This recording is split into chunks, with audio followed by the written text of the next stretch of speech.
Chapter 1 Brunette Child at Sea. North Sea, Tertree Island. North Coast Cliffside. The sea breeze rolled up the waves, beat the cliffs, and turned up the white waves. The sound of rushing water came rhythmically, like a musical sonata. Several seabirds flew through the air without leaving a trace. In a white building, a dark-haired child stood on a balcony and looked out at the sea. The blue sea shimmered in the sunlight. The sea has nurtured countless lives and provided countless resources for human beings. It is vast and magnificent. People who yearn for freedom are rushing to set sail. For money, fame, or just to explore the world. It became a symbol of freedom. It has also become a channel for money. Islands separated by thousands of miles often have different customs and specialties.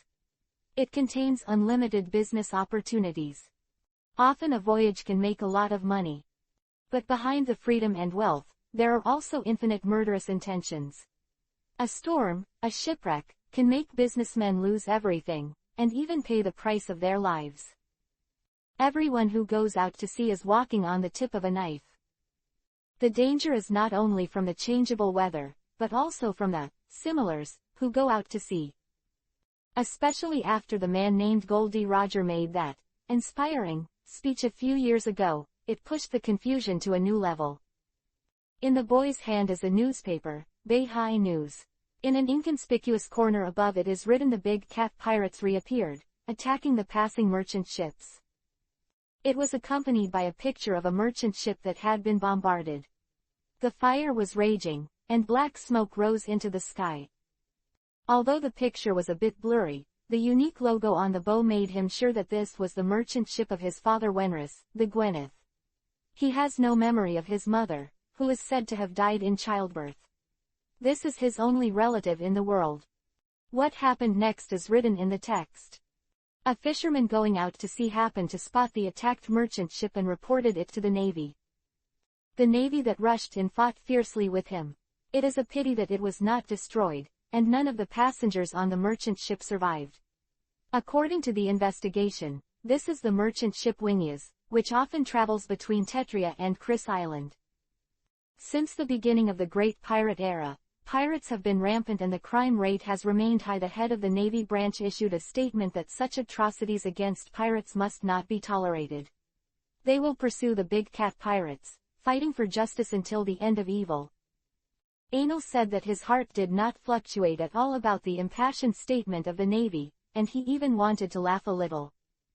The operational efficiency of the Navy makes it difficult to gain confidence. Especially these branches, bloated institutions, complicated procedures, officials.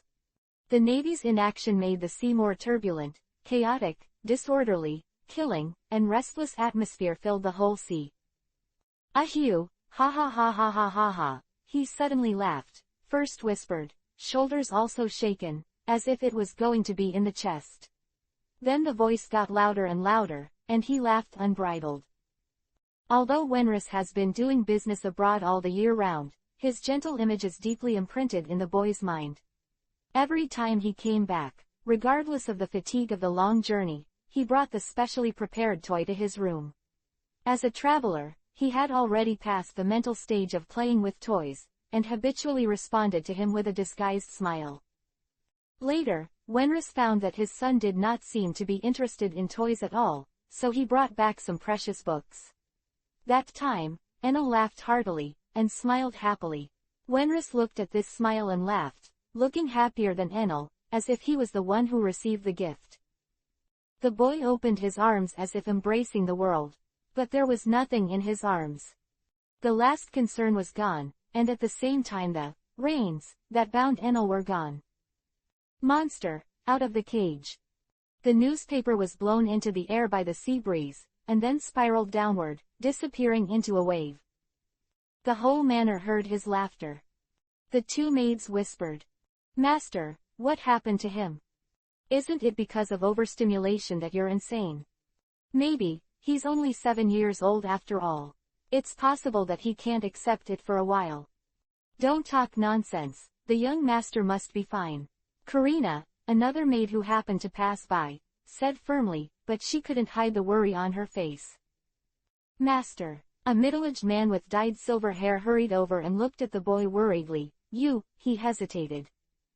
I'm fine. No, I should say I'm fine. I've never been better.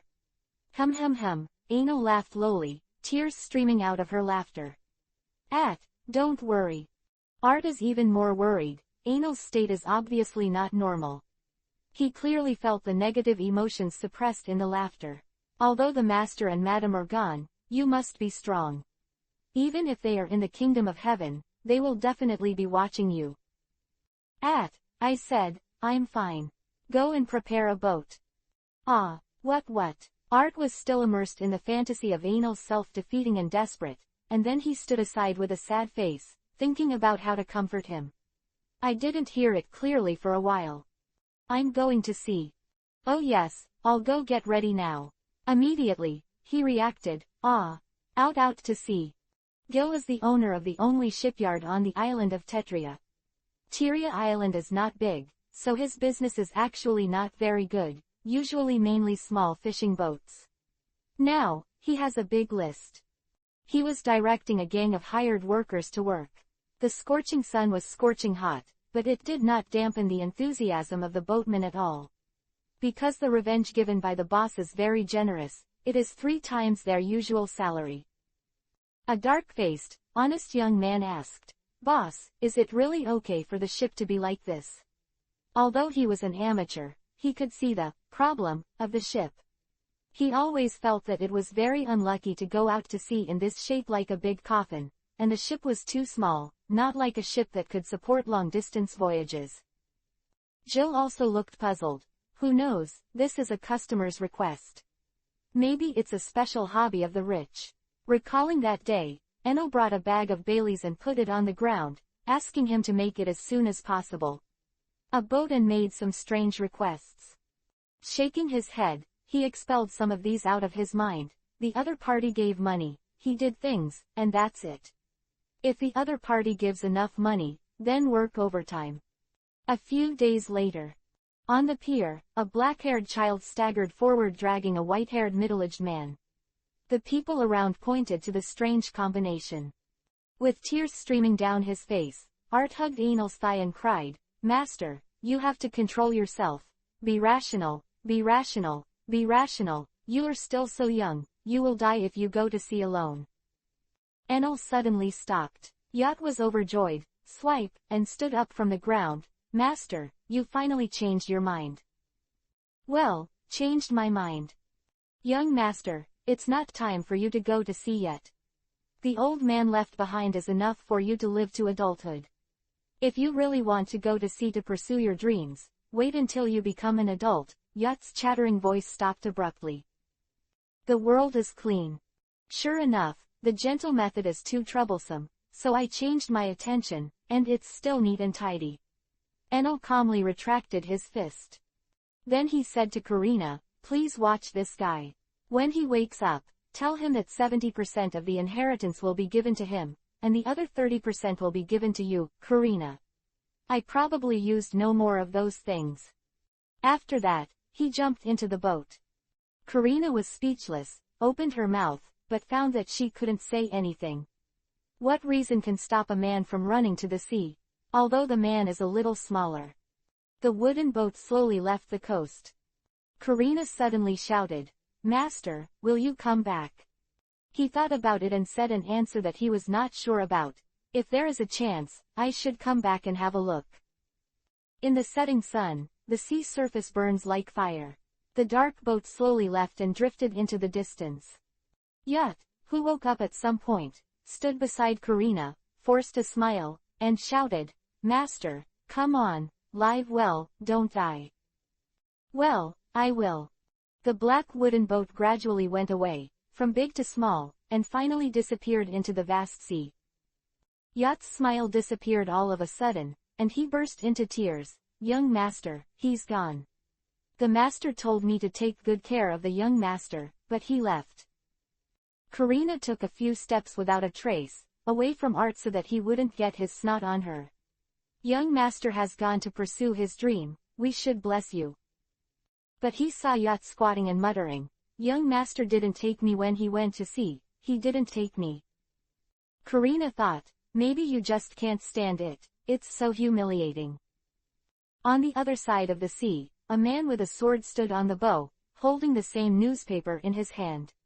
His hair was pulled back, neatly trimmed and meticulous. Wearing a tuxedo with eyes, he looked a little weak, but he stood upright again, standing proudly in the wind. His sharp breath was undisguised, like a drawn sword. Reading newspapers has always been his habit. He read the newspaper very carefully, especially when he saw the word Wengarias. His pupils shrank for a while. And then reread the unremarkable news, word for word, staring at the sea for a long time silently. In this chaotic era, it is normal for merchant ships to be attacked by pirates, but in his opinion, this attack undoubtedly revealed all kinds of unusual things. Coincidence? He took a small phone bug out of his pocket, hesitated, and dialed a familiar number. Is something wrong, Aaron? My lord, my mission may have failed. Have you read today's paper? Huh. The Wengarias was attacked by pirates, and no one survived. What? Damn, who did it? It's the big cat pirates. Find them and get the stuff back, hopefully it's still there. As ordered. Damn it, this is the goods to be handed over to the big pirate, and the price has been negotiated. If the goods are not available at the time of the transaction, the other party will definitely think that he is playing tricks on him. Pirates, no matter what the reason, they want the final result. Although that one is a businessman among the pirates and often has business dealings with arms dealers, he is still a pirate in essence. Imagining the consequences of not being able to take out the goods, cold sweat broke down on his forehead. Now I can only hope that the pirate doesn't know the goods and can get the things back before the trading day. Chapter 2 Encounter at Sea. When you come to the world of One Piece, how can you not go around like a pirate? Strength, he does not lack. As early as the age of 4, he ate a devil fruit.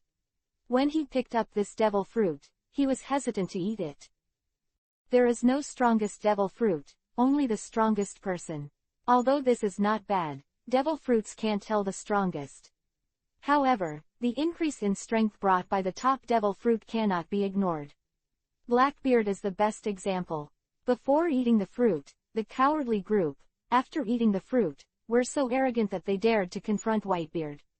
Although he was hanged and beaten, it was because Whitebeard was too strong. Later, after he possessed the Junjun fruit, he became one of the 4 emperors.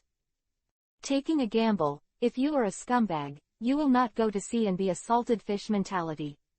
Enel ate the fruit he accidentally got. For a moment, he thought he had smuggled into Europe. Luck gave him a big hug. The ability is very good, almost the kind that stands at the apex of all devil fruits. It can be said that this fruit alone gave him the foundation to gallop on the sea. As he became stronger and stronger, Enel couldn't wait to go out to sea, but he couldn't let Wenris go. Worried that if he was wanted, he might be implicated. Just when Enel was hesitating, bad news came. There is no need for him to struggle, fate has deprived him of the right to choose. There is no deep-rooted grief, only boundless anger and a touch of sadness. Wenris's position in Enel's heart is a kind elder and a best friend. The original concerns have disappeared, so let's set sail. The first thing, of course, was to cramp the skin of the slag that killed Wenris, chop it up, and then feed it to the fish. On the sea, a black sailboat rides on the wind. This was specially made by the Aineltos, because Art stopped him from going to sea, so he had to come forward. The hull is small, almost the size of a lifeboat. The whole body is pitch black, like a coffin. The hull is carved with intricate patterns, which are a bit abstract, and it can be vaguely seen that it is a giant dragon. Because of the sufficient overtime pay, the shipyard is almost non-stop, and the ship is built in 7 days. Anil rubbed his brows and sat on a large seat. Think about what to do next. Chris Island is located to the northwest of Tartaria. It is the largest nearby island and has a large population, with a town of several 100,000 people. Business is booming. There is a special fruit on the island of Taria, which is delicious and juicy and easy to preserve. It is very popular with the residents of Chris Island. It is precisely because of this that Wenris frequently travels between Chris Island and Tetria Island. As the largest island in the region, Chris Island has a naval branch, garrisoned by Lieutenant Commander Morrow. The captain of the Big Cat Pirates, Big Cat, Floyer is just a rogue pirate with a bounty of 3 million. If it weren't for the relatively stable East China Sea, such a small character would not even be eligible for news. But it is such a ruthless pirate who can frequently move around Chris Island without being caught. If Major Morrow wasn't a piece of shit, then there was something tricky in it. Anal is more inclined to believe in the latter possibility. The scope of activities of the Big Cat Pirates is too concentrated. Pirates should be home in the world and run around everywhere. After all, they have to hide their tracks as much as possible to avoid the pursuit of the Navy. Floyer, on the other hand, was running around the Isle of Chris, as if he was afraid that people would not know they were there. When Enel wanted to find the Big Cat Pirates, the first entry point that came to his mind was Chris Island. Food, fresh water, charts, compasses, all kinds of supplies are well prepared. Then he was embarrassed to find out that he was lost. There are charts and compasses, but they don't work. I want to go back and get some books on this subject, but after a night of sailing, I can't see the island of Tetria, and I can't tell the direction. Then just go with the flow. A pirate ship floats on the sea. A one-eyed white cat is drawn on the black flag. At the back are two bones in the shape of an X. Boss, there is a boat over there. The lookout with the monoculars suddenly shouted. Huh. On the deck, a burly man with a wine bottle looked in the direction he pointed, and Ying could see a small black spot. What ship? After taking a sip of wine, his tone was a little excited. As a pirate, you must have the professional ethics of a pirate, and of course you have to bite the fat in your mouth. It's a very strange ship, like a black coffin. It shouldn't be a warship. It's probably not a cruise ship or a merchant ship. The lookout was a little puzzled. Who would make the ship look like this? The big man took the binoculars and took a few glances, also full of doubts. However, none of this matters. He suddenly drew out his knife and shouted, "Go after me, little ones, get ready to fight." Oh! There was a sound of swords unsheathed, and they cheered as they raised their weapons above their heads. What ship does he care? Not sure. No big deal, take out the knife, go up and do it.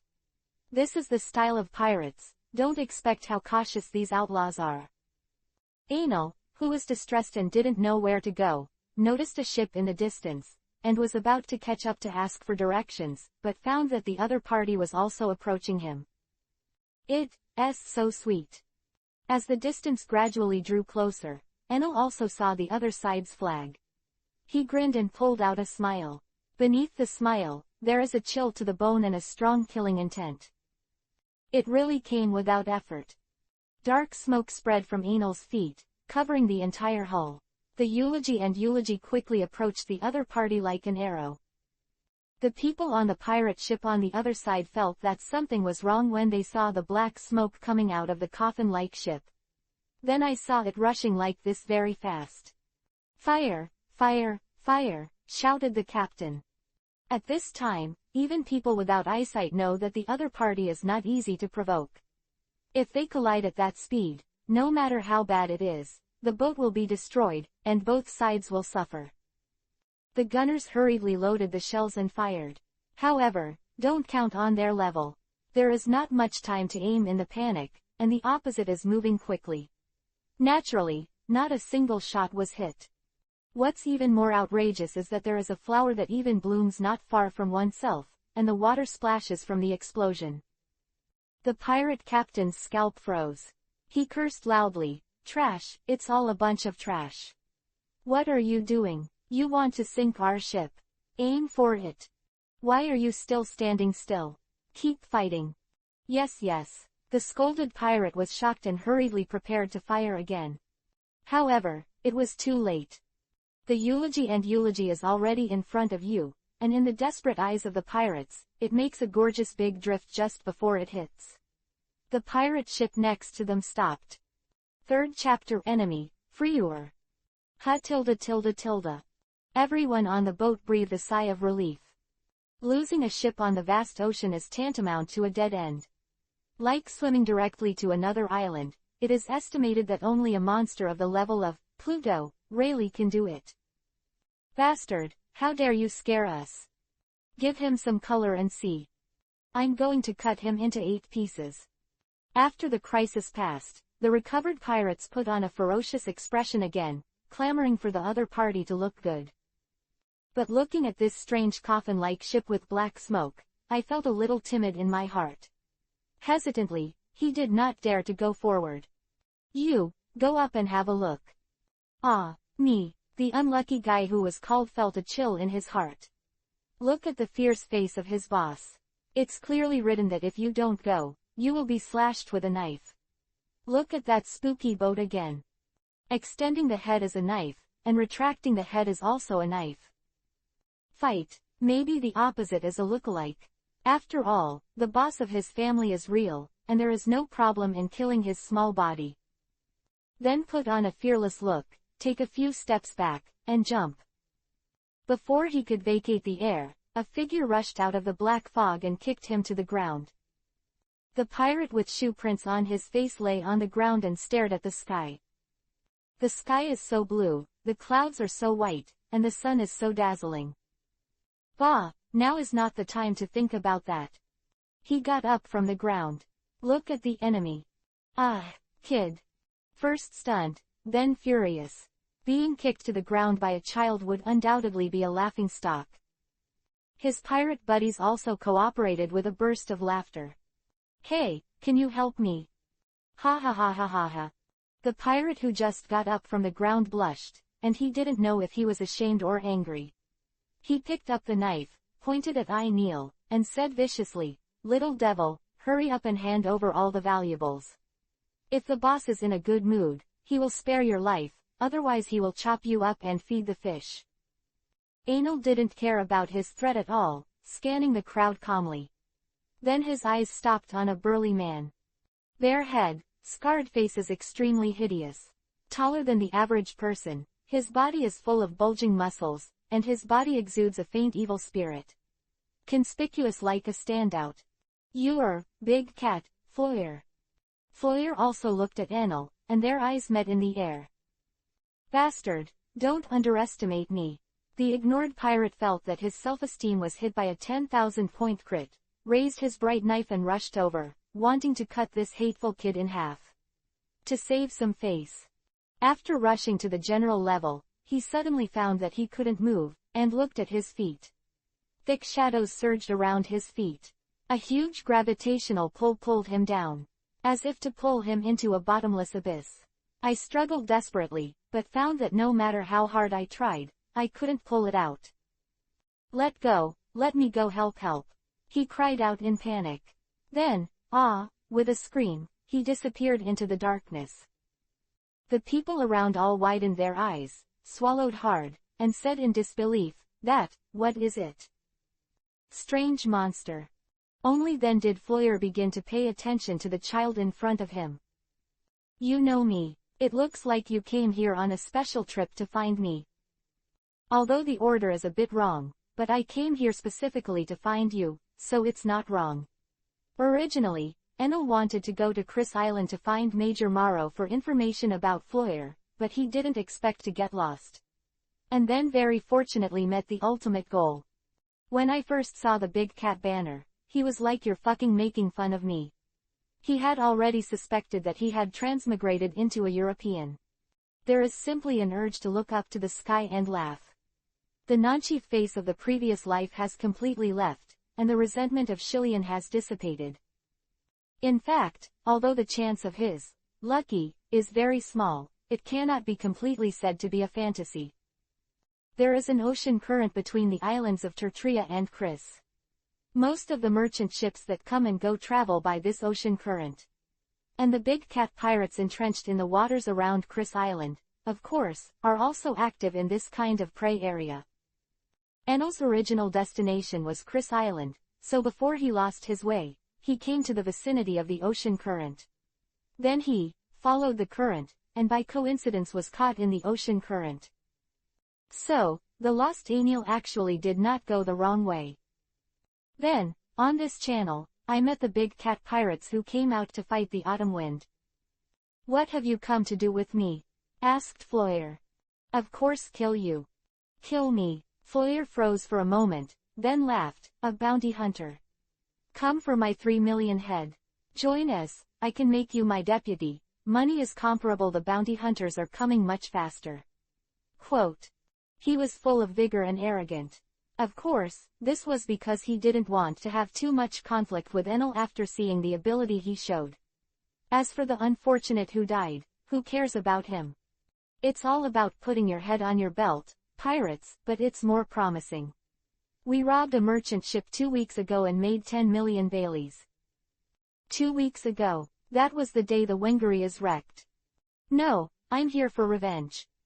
Vengeance. Floyer's face was dazed. He didn't remember when he had an encounter with the kid in front of him. Seeing his doubts, Anil explained it to him. Kindly, it's the merchant ship you said 2 weeks ago, the Vingwas, with my father on it. Oh, so that's the case, then there's no other way. You can only fight. Floyer pulled out the machete at his waist, drank the last sip of the wine bottle, and threw the bottle aside. Little devil, is that your devil fruit ability? Evil devil fruit. That kind of thing really exists. I thought it was just a legend. The other pirates talked a lot. It's really good luck, but don't think you can beat me with this. I'm a big pirate with a bounty of 3 million, big cat, Floyer. Floyer shouted. Yes, there is nothing to be afraid of, the boss is a big pirate with a bounty of 3 million. Little devil, since you dare to come, just leave your life behind. Yeah, only one person dares to come and take our heads. It's just courting death. It has to be said that Floyer's agitation was quite effective, and the morale of the pirates was significantly higher. But, with a bounty of 3 million, a big pirate. Anil said that I didn't have the slightest fear in my heart, and I even wanted to laugh. Chapter 4 Ferocious Beast, Big Cat. Ah, hang, ha ha ha ha ha, ain't it is laughing, a group of high-spirited frogs. When is the standard of the big one? 3 million Bailable can also be called the sea thief. Don't be kidding, you are actually used on yourself by a scum like you. The name of the big pirate is crying. It's either a bear head or a big guy. Forget it, I'm not here to discuss pirates or dreams with you anyway. My purpose is just to kill you and take revenge. Repent, go and repent to Wenris. You bring your ignorance, you your arrogance, go to hell. Enel's calm face suddenly turned hideous. What? How dare you underestimate us? It's too late for you to beg for mercy now. Come on, kill this kid. Before Floyer said anything, a group of miscellaneous soldiers rushed forward impatiently. Sung. The expected scene of blood splashing did not appear, but instead heard the crisp sound of metal collision. What's going on? Can't chop. The pirates were amazed. Is it just that? It's totally useless, you can't even break defenses. Then go to hell. Indifferent words without a trace of emotion spit out from Anil's mouth. The hairs of the 3 pirates who were close to Anil suddenly stood on end, and a sense of fear arose spontaneously. He tried to step back in a hurry, but found that he was completely powerless. In their chests, blood was constantly pouring out of a hole. They felt like the world was spinning, all the light was gone, and the world was plunged into darkness. Then he fell softly to the ground, twitched a few times and then went silent. Enel glanced at the pirates surrounding him. Everyone who came into contact with his gaze was like being stared at by a demon, and couldn't help but take a few steps back. I was secretly glad that I rushed a few steps slower than the 3 unlucky ghosts. Then he looked at Floyer as if asking for help. Fighting tailwinds is what they are good at. If you encounter a hard stubble, come on boss, we will call 666 from behind. Seeing the other party's inhuman performance, he couldn't help worrying about whether his boss could win the other party. If you can't win, you can only run away. Glancing at the ocean behind him, although it is a near-death situation, it is not very far from Chris Island. If you are lucky with the ocean current, you will be able to go back alive. But it's still better than staying on board and facing the demon. That's 10 dead. Killing the other party's father and letting them go is hell. Loyalty pirates are a minority after all, and selfishness is the mainstream characteristic of these scumbags on the sea. Some have even considered decapitating Floyer in a show of loyalty after his defeat. HMPH. Floyer snorted in dissatisfaction, a bunch of rubbish. Anyone can be cowardly, but at this time, only he, the boss, can't be cowardly. Although my heart was beating drums, I had to stand up straight. Otherwise, he won't have to mess around, and he will lose face. Of course, this is based on the fact that he still thinks he has a chance of winning. Otherwise it is, brothers rush for me. Then he ran away like a smoke. If you lose face, you can get it back, and if your majesty is gone, you can build it up again, but there is only one life. It is precious. Little devil, I admit that you are very strong. If you step back now, I can let go of the past. When he said this, it actually showed that he was a little cowardly. Enel was expressionless and unmoved. It looks like we can only decide between life and death. I'm a big pirate with a bounty of 3 million. Big cat, Floyer, don't underestimate me. Floyer shouted sternly, a bit like emboldening yourself. Hey, kid, do you know how my big cat got its name? Difficult could it be? No way. Are you going to let that out now? The rest of the pirates involuntarily took a few steps away from the cabin with a look of fear. It seems that these few steps will give them a sense of security. The deck trembled, and with the sound of heavy footsteps, a huge figure slowly appeared in front of Enel's eyes.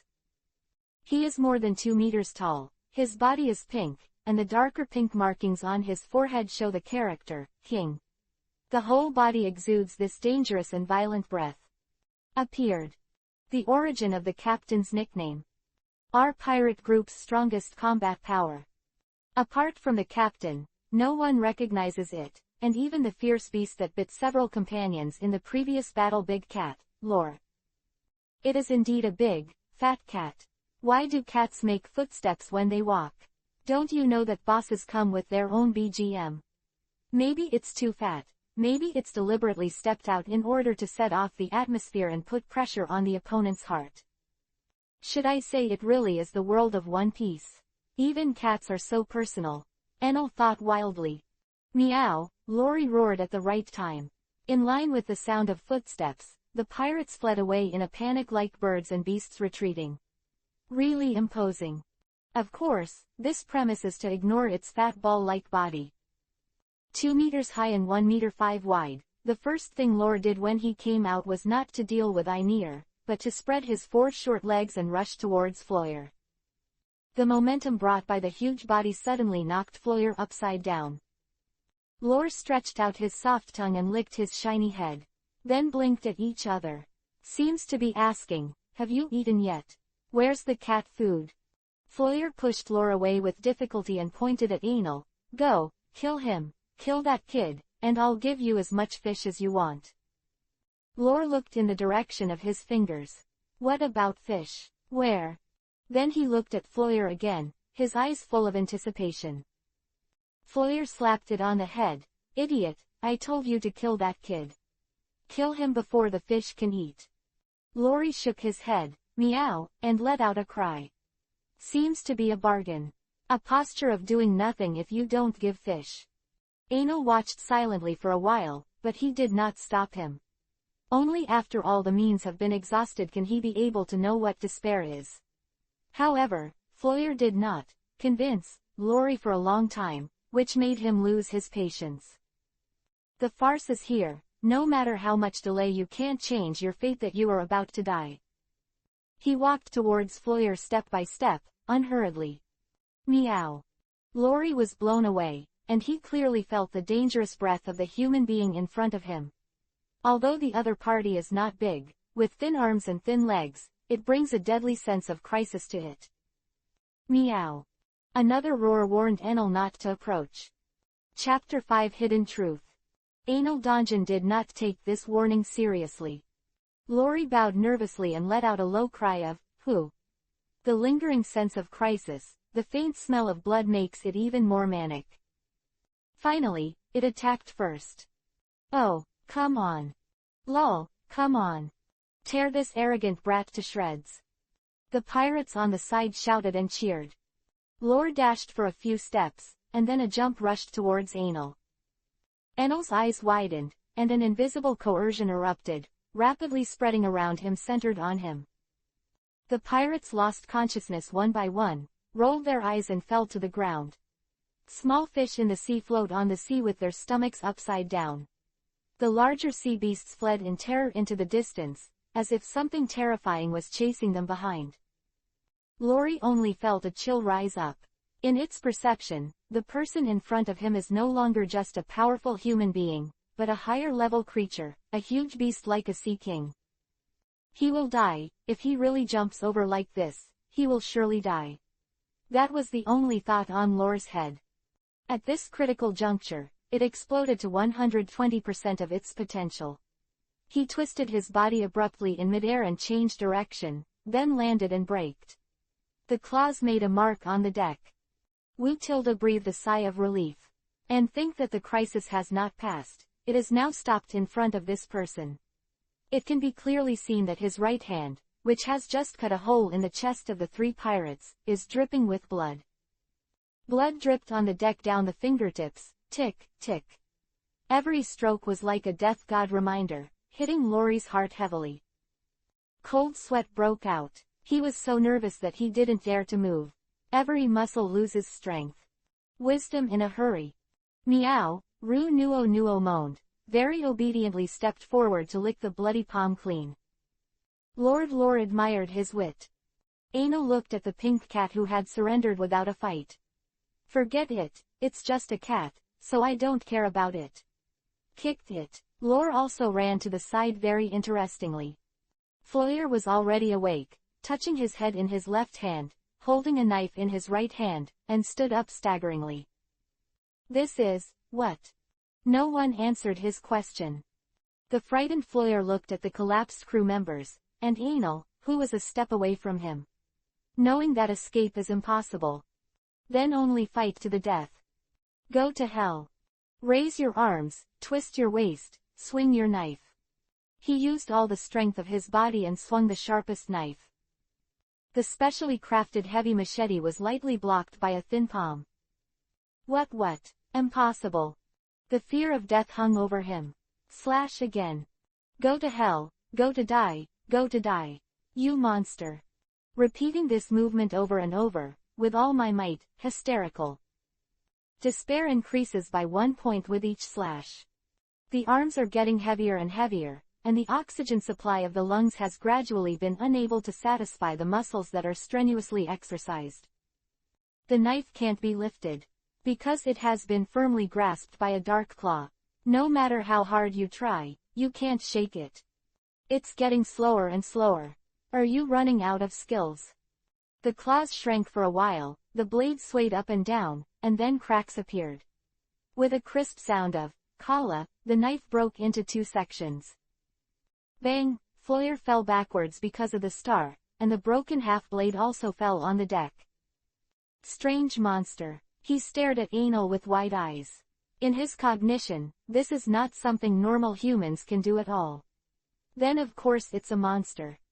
Tisk, does the big pirate, with a bounty of 3 million have only this kind of audacity?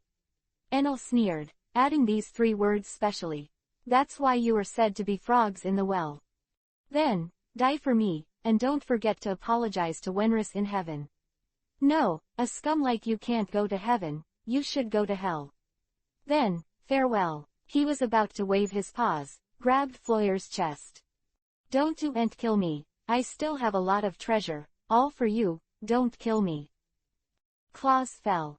Wait, someone told me to do this. Huh, the claws stopped in front of his chest, but still made a light wound. A few drops of bright red blood flowed out. Feeling the pain from the wound, the frightened Floyer's mind turned rapidly. Let me go, I'll tell you if you let me go. Really? Anal pulled the corners of his mouth and showed a smile. Hum, you don't seem to understand the current situation. Foyer looked at his smile, felt a deep malice from it, and suddenly had a bad feeling. What you're thinking about is not how to live, but how to die happily. Kill Wenris, my only relative. Do you think he'll kill you? Did you know, there is an ancient kingdom in the Far East, where a very tyrannical ruler once appeared. He created a punishment to make his subjects fear him. He ordered people to cut off the flesh of all those who disobeyed him piece by piece, and the people who carried out this punishment are professional doctors, which can make people feel the greatest pain. Of course, I don't have the professional knowledge, and the craftsmanship may not be very good. Please forgive me, but I promise that I will be careful not to let you die too early. Then next, feel the pain. Demon, you will definitely go to hell. Foyer roared. I didn't even think about going to heaven at all. Anal spread his hands indifferently. I said, give me a treat. He gave indirectly. That's fine. Anal originally wanted to kill things. There was no real plan to delay him at all. Of course, if the big cat still bites and doesn't let go after breaking out such news, that's another matter. Major Morrow. Huh. Major Morrow asked me to do it. Why, you, a pirate, will take orders from an admiral. I'm in a partnership with him, he provides me with shelter, I handle things for him that he's inconvenient to do. Businessmen who do business near Chris Island pay him a certain, hard fee. Those who pay people we will not attack. Quote. And those who don't pay will provide us with information about the other parties sailing. These are our prey. So, Wenris was attacked by you because he didn't pay the hardship fee. No, Wenris is a very interesting person. He even offered to give us a few barrels of fine wine every time he met us. This attack was made by Morrow, who took the initiative to contact him and asked me to help him solve a little trouble. Do you know why Morrow killed Wenris? I don't know. That's all I know. Goodbye. Enel smashed his head. The action is neat and neat. After all, it promises to give him a good one. Chapter 6 Lieutenant Commander, Morrow. The shadow spread quickly, covering almost the entire ship. Meow, Lori was forced to shiver in a corner. This is also the only place not covered by shadows. It trembled and looked terrified at the thin-looking boy. All the pirates were engulfed by shadows in a coma, without making the slightest sound. The darkness did not dissipate, but gathered to form a column that rose into the sky, and then dispersed, as if covering a huge curtain in the air. Liberation. A pile of gray-white powder fell from the darkness and drifted to the sea with the sea breeze. There are also some dead branches that fall directly on the deck, and it can be vaguely seen that they are human hands and feet. His scaly right hand was raised above his head. With a low voice, Dragon Hook Claw. It's shameful to copy the name of Sabo's trick. But Anil didn't feel anything wrong, he thought his trick was more suitable for this name. In fact, where did the trick come from? It was just a mindless hand slapping the ground. The wood chips were scattered, and the huge impact smashed the boat in half. The impact force was transmitted along the hull to the sea, rolling up waves 4 or 5 meters high. Anil recoiled back to the eulogy. Damn it, I forgot to ask how to get to Chris Island. Anil then remembered that the purpose of seeing the ship in the first place was to ask for directions. Should have been left alive to lead the way, it's a misstep. He was annoyed. The sun is shining and the sea and sky are blue. The wind is blowing, the water is sparkling. Enel is lost on the path of life.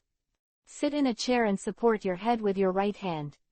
Racking my brains. Recall books you have read before. However, most of what he looked at was geographical and humanistic, which did not help the current situation in the slightest. The little fish that was stunned by him just now floated on the sea. Belly side up, with authentic dead fish eyes. Suddenly I want to eat grilled saury. Gulu gulu, a burst of bubbles appeared on the sea in front of him. Wow, a round cat's head suddenly appeared. There was also a fish in his mouth. It looked at Enel pitifully, with tears of grievance in its eyes. It seemed to be pleading with him to let him on board. Do you know the way to Chris Island? Lori nodded quickly. It dare not speak, or the fish will fall. Did you take part in the attack on the Wingyas? Luo shook his head quickly. Uncle Ben is only required to deal with masters, and ordinary minions. Ben Meow disdained to do it. Anal smiled and patted its head, motioning for it to get on board. The ode to the ode was not very large, and as Lori got on the ship, the waterline was obviously deeper. Is your name Lol? Meow. Yes, that's my name. Floyer took it. It's a horrible name. It reminds me of that bastard Floyer. I'll just call you Carter. Lol. No, Carter responded to Enel while eating the fish. Whatever your name is, it doesn't matter to me. The Floyer isn't very good to me anyway. Meow. Why do you ask me why I can understand you? I ate the devil fruit of the animal system, so I have some abilities of animals. Chopper, a reindeer, can understand all kinds of messy animal languages. I can understand there's nothing strange about you talking. Meow. Although he didn't know who Chopper was, Carter still agreed with this truth. Why can't Ben Meow speak foreign languages? Did I not study? It seems that I will have to work hard in the future. Mastering a foreign language is still very important these days. As a narcissistic, confident cat, Carter never doubted his talents. Why are you helping Floyer? Carter is caught up in memories. It was a sunny evening, and a hungry Carter was looking for things on the coast. Suddenly, the fragrance of grilled fish came over. He sniffed and followed the direction of the scent in the air.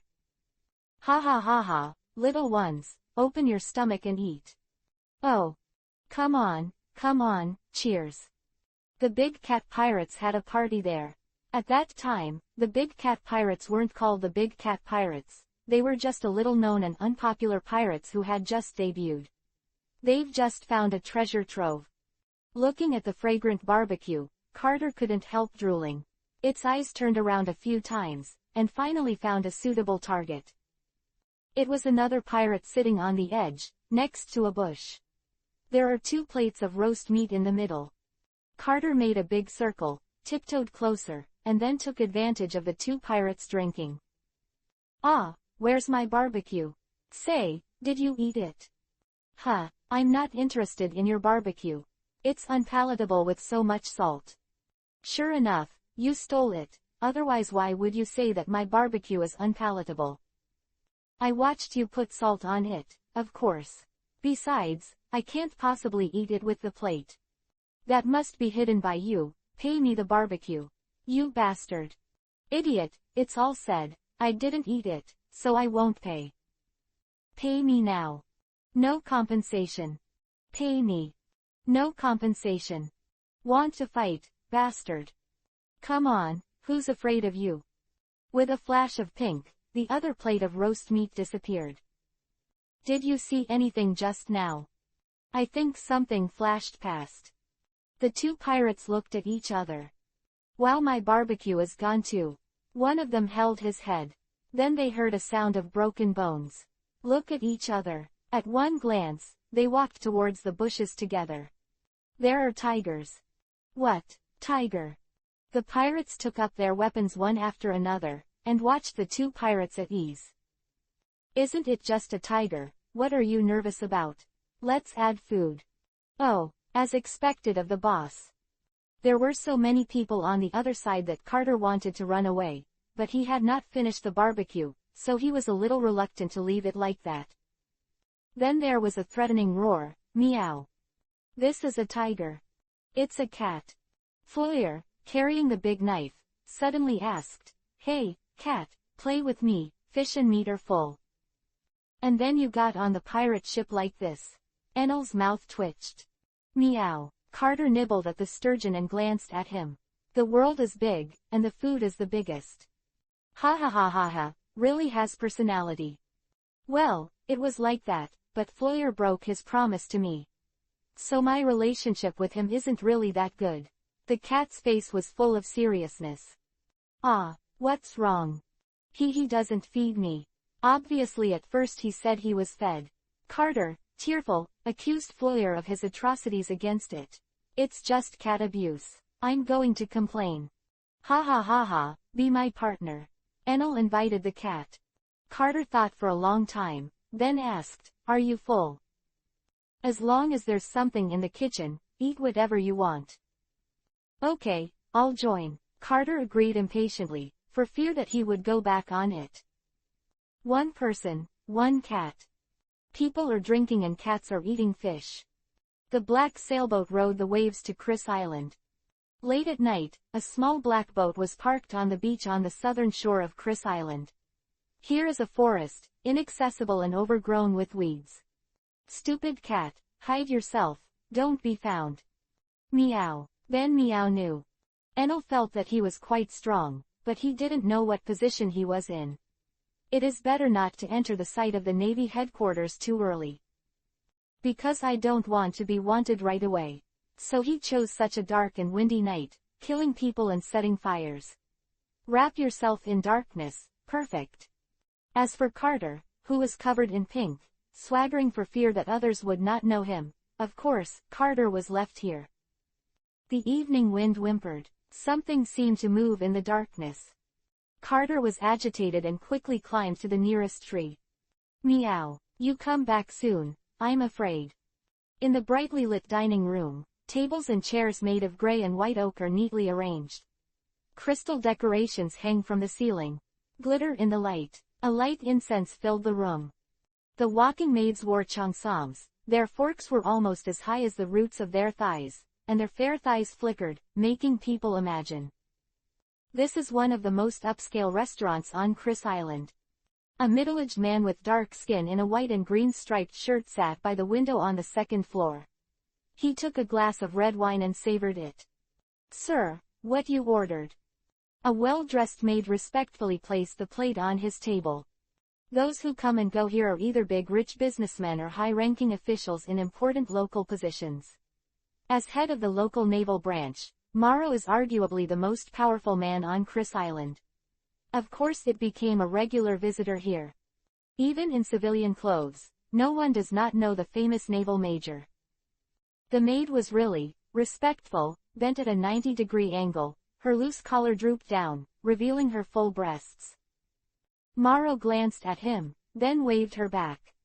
The maid couldn't help but feel a little disappointed. But he didn't dare show the slightest dissatisfaction on his face. Regarding the quiet seduction of the maid, if it was usual, he wouldn't mind spending the night with her. But now he is not in that mood. Because he has more important things to do. Boom blah blah blah. The phone bug rang. Moses, is that Major Morrow?"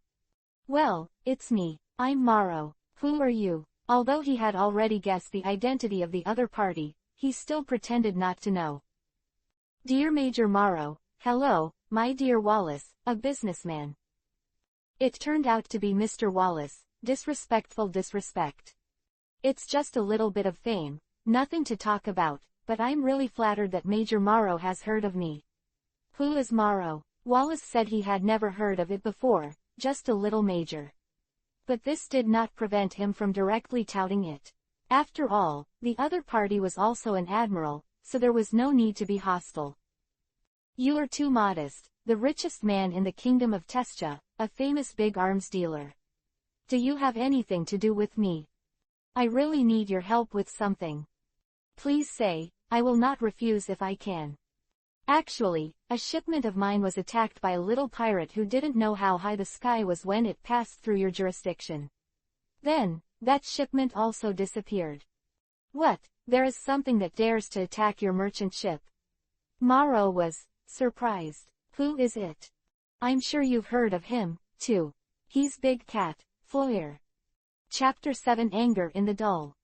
"Big Cat I know him, he's a very cunning pirate, and I'm having a headache too." "Don't worry about this, I will send someone to assist, and I will ask you to provide his information when the time comes. It is my bounden duty to fight pirates, and it is our sacred duty to protect the safety of the people's property."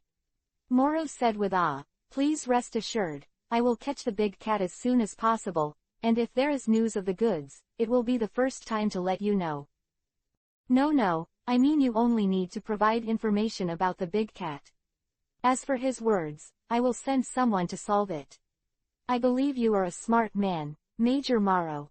Do it well and you will receive my generous thank you and my friendship. Okay, I will do my best to cooperate.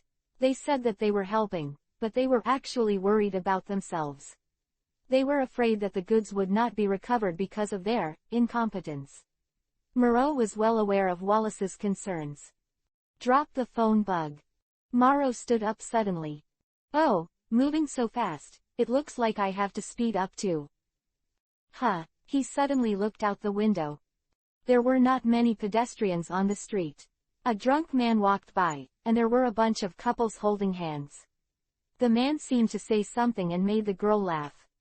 Scanning back and forth even though there is no one who can find anything. Is it my delusion, or has someone from Wallace arrived? Behind the chimney of a 3-story building not far away, Enel, wearing a cloak, was enveloped in darkness. He moved carefully to avoid leaving his mark on the island. Carter was a cat shivering alone in the forest. Looking at the dark forest, he was a little scared, and always felt that something terrible would emerge from some grass. Its hair has a special radioactive element that glows pink in the dark. This is a unique feature of its race. Generally speaking, its kind can control whether or not to emit light, but Carter has no way to control it. This has been very distressing. At night, a light source simply attracts the predators. Shish. The wind blew, and the dense bushes whirled. Carter was startled, and the cat hair all over his body stood up. Watching the bushes vigilantly for a long time, there was no movement. A sigh of relief. Suddenly, a head popped out of it. A pair of green eyes stared at Carter, and his mouth kept drooling. This is a wolf. Carter took a few steps back in fright. Then it found that the wolf was not very big, just over 1 meter tall, which can be said to be a little small compared to the 2 meters. Che, it's such a small one, how dare you scare me? Confidence came, and Carter planned to teach it how to be a wolf. As it walked forward with cat steps, another wolf came out. Immediately afterwards, a pair of green eyes lit up behind the 2 wolves. Carter's front foot stopped in the air, motionless, as if petrified. Morrow ate his dinner, then got up and went downstairs. When I passed the service desk, I said to the waiter, it's still the old rule, put it on my account, and pay in one lump sum at the end of the month. Okay, take your time, Major Morrow. Morrow waved his hand, revealing a handsome back. Wow, Major Morrow is so handsome. The cheeks of the girl who was dining in the restaurant were slightly red. Yes, Major Morrow is indeed an amazing person. Thanks to him, our island can be so peaceful and free from pirates. I don't know anything about it. But even if you know it, don't take it seriously. Many locals who know the inside story will think so we don't pay for it anyway. And these businessmen have made so much money from our island, and they should pay some hard work. After all, it was Major Morrow who ensured their safety. Seeing Moreau leaving, Enel followed. Morrow went to the south of the island. With fewer and fewer people around, he paused in front of the forest, then walked in. Enel followed him into the forest. The tall trees were luxuriant, blocking the moonlight. It was pitch black in the forest. Suddenly there were several rustling sounds from the grass, and a huge mouse rushed out and quickly left. Strange, what does he do in such a place in the middle of the night? With such doubts in mind, he didn't do anything for the time being, but continued to follow. The moon and stars are rare, and on this windy night, a handsome middle-aged uncle and a handsome boy entered the inaccessible grove one after the other. Here, they are about to do something nefarious. After walking for a while, they had come to a place far away from Lee Town, almost close to the center of the forest. Occasionally a wolf howl can be heard. The senses of beasts are often more sensitive than those of humans. They sense the danger and do not approach. I've been following you for so long, why haven't you come out yet? If you have something to say, you can say it here, and no one will hear it. I was shocked. I was very careful. The whole process was wrapped in darkness. Whether it was sound or smell, it was swallowed up. As for seeing, it was even more impossible. Because he is pitch black now, perfectly blending with the night. Can't see it at all. Is it a domineering look? Damn, is the Navy hanging like this at this time? How can a little-known branch major be domineering? Is Moro a special case? He is content with enjoyment and doesn't want to go to the headquarters, so he chooses to hide himself to be a local emperor here, or does he have any special abilities? For a moment, Neil thought a lot, and his vigilance against Moro was raised to the highest level. No matter what, he was not a simple character. After all, you can tell from the trust and adoration of the people on the island. He just saw the situation that he had just walked along the way. Almost everyone will take the initiative to say hello to him. This kind of look is just like in the anime. In Anabaston, before the disguise is revealed, Crocodile is general. He vividly performed the image of the guardian of the people. How did you find me? Enel came out of the bushes, wrapped in darkness, looking like a black mist of human form. Seeing such a strange person, Maro was stunned for a moment, and then quickly changed into a vigilant look. Killing intent, your intent to kill is obvious. Especially after entering the woods. Who are you? My name is Enel, and I want to ask you about Wenris. Wenris, is your excellency the man Mr. Wallace sent to assist me? Asked Maro warily. No, I don't know any Wallace, I just wanted to ask you, why did you let the big cat kill Wenris? Who are you? Maro's face changed. The darkness gradually faded, revealing Enel's true form. My name is Enel, I'm Wenris's son. After thinking for a while, he finally uttered the word awkwardly. Little devil. Maro was surprised. It looks like that scumbag Floyer has already died in your hands. Well, yes, I smashed his head. Before he died, he said you told him to do it. Why did you send a big cat to attack the Wengarias?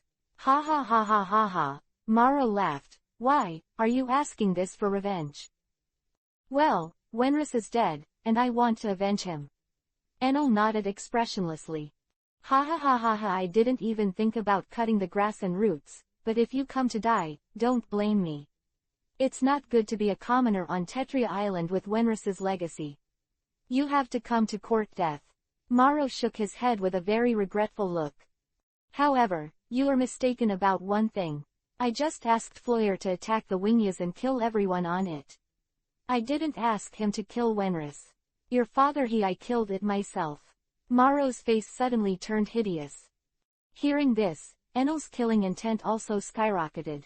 Darkness continued to emerge from his body and spread, covering a large area around him. The wind blew a large cloud, blocking the moonlight.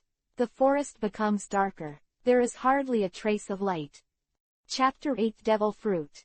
4 weeks ago. In a warehouse on the north coast of Chris Island. Yo, Wenris, long time no see. The speaker was a farmer who had a long-term relationship with Wenris. Good morning, Bacon. Wenris suddenly saw a red fruit in a mesh bag in the warehouse that was different from the others, covered with peculiar patterns. Devil fruit. His pupils shrank, and then he said calmly, this time I want to buy 50% more goods than before. Oh, isn't it? This is a bit difficult to handle. The goods are very popular recently. Bacon put on an embarrassed look, however, who made us always be a good partner. For the sake of our past friendship, I just move a batch from somewhere else. He patted his chest and said arrogantly, with an air of righteousness. I've increased my purchases this time. Do you think the price should be lower? This can't be done. Friendship is friendship, but the price can't be lowered. The business has been very good recently, and I don't worry about not being able to sell it. Bacon's tone was firm. Come on, I see that the dried red fruits in your warehouse are going to be moldy. If I didn't plan to bring green fruits this time, I wouldn't have more space to transport so many red fruits. It's cheaper. After some haggling, the two finally came to an agreement. Of course, under the guidance of Wenris consciously or unintentionally, the bag of fruits containing devil fruits was also carried on the Wengarias. Everyone's working hard. Frau, take everyone out for a few drinks. I'll treat you. With that, he took off the purse from his waist and threw it to Frau. Oh, the sailors cheered. Wenris, who had spread everyone away, hurried to the cabin and found the fruit. Photographs are taken, then carefully packed in a box, locked. He has decided to use this fruit to get in touch with a big man. The notion of a businessman makes him less important to force. In his opinion, compared to an unknown ability, it is undoubtedly more cost-effective to connect with that big man. But he didn't notice that outside the door, a figure tiptoed away. Fra suddenly thought that if everyone went to drink, who would come to see the boat? We can't let Wenris watch it himself. So he gave the purse to another usually more honest sailor and let them go by themselves. And told them not to forget to bring him a few bottles of rum. Fra himself went back to the boat. But I saw Wenris's behavior like this. The huge benefit made him make the decision to betray in an instant. However, Wenris's guarding of the devil fruit was too tight, giving him no chance to take advantage of it. Taking the next step, he decided to tell Major Morrow the news in exchange for a reward. Quickly run to the naval base. Oh so, Wenris accidentally got a devil fruit. Morrow sat on the sofa with his legs crossed. Well, yes, I saw it with my own eyes. Frau bowed, flattering, and rubbed her hands together. Does anyone else know about this? It seems that Wenris is going to contact a big businessman and then sell it. No one should know about it except me, Wenris, and the big businessman. He takes this very seriously. For a moment, Morrow thought a lot, including how to make Wenris, willingly, hand over things. What to do if the other party is deadheaded and doesn't know the current affairs? How can we hide the news after the robbery, or how to minimize the negative impact? Come on, take me to Wenris. Morrow stood up, and he was full of expectations for this unknown fruit. On the other hand, Wenris is in contact with his buyer. Moses, I'm Wallace, who are you? Wallace was eating when the maid suddenly came over with a phone bug. It's an unfamiliar phone. Hello, Mr. Wallace, I'm Wenris. We met once at a banquet. It was also at this banquet that he learned about Wallace's contact information, but he had no chance to communicate with him. It turned out to be Wenris. What's the matter? You know, my time is precious. Wallace took a sip of red wine leisurely. Of course there is something important, otherwise how would I dare to disturb Mr. Wallace? I accidentally got a devil fruit. Huh, devil fruit. Wallace was clearly interested. The phone bug is also very realistically reflected.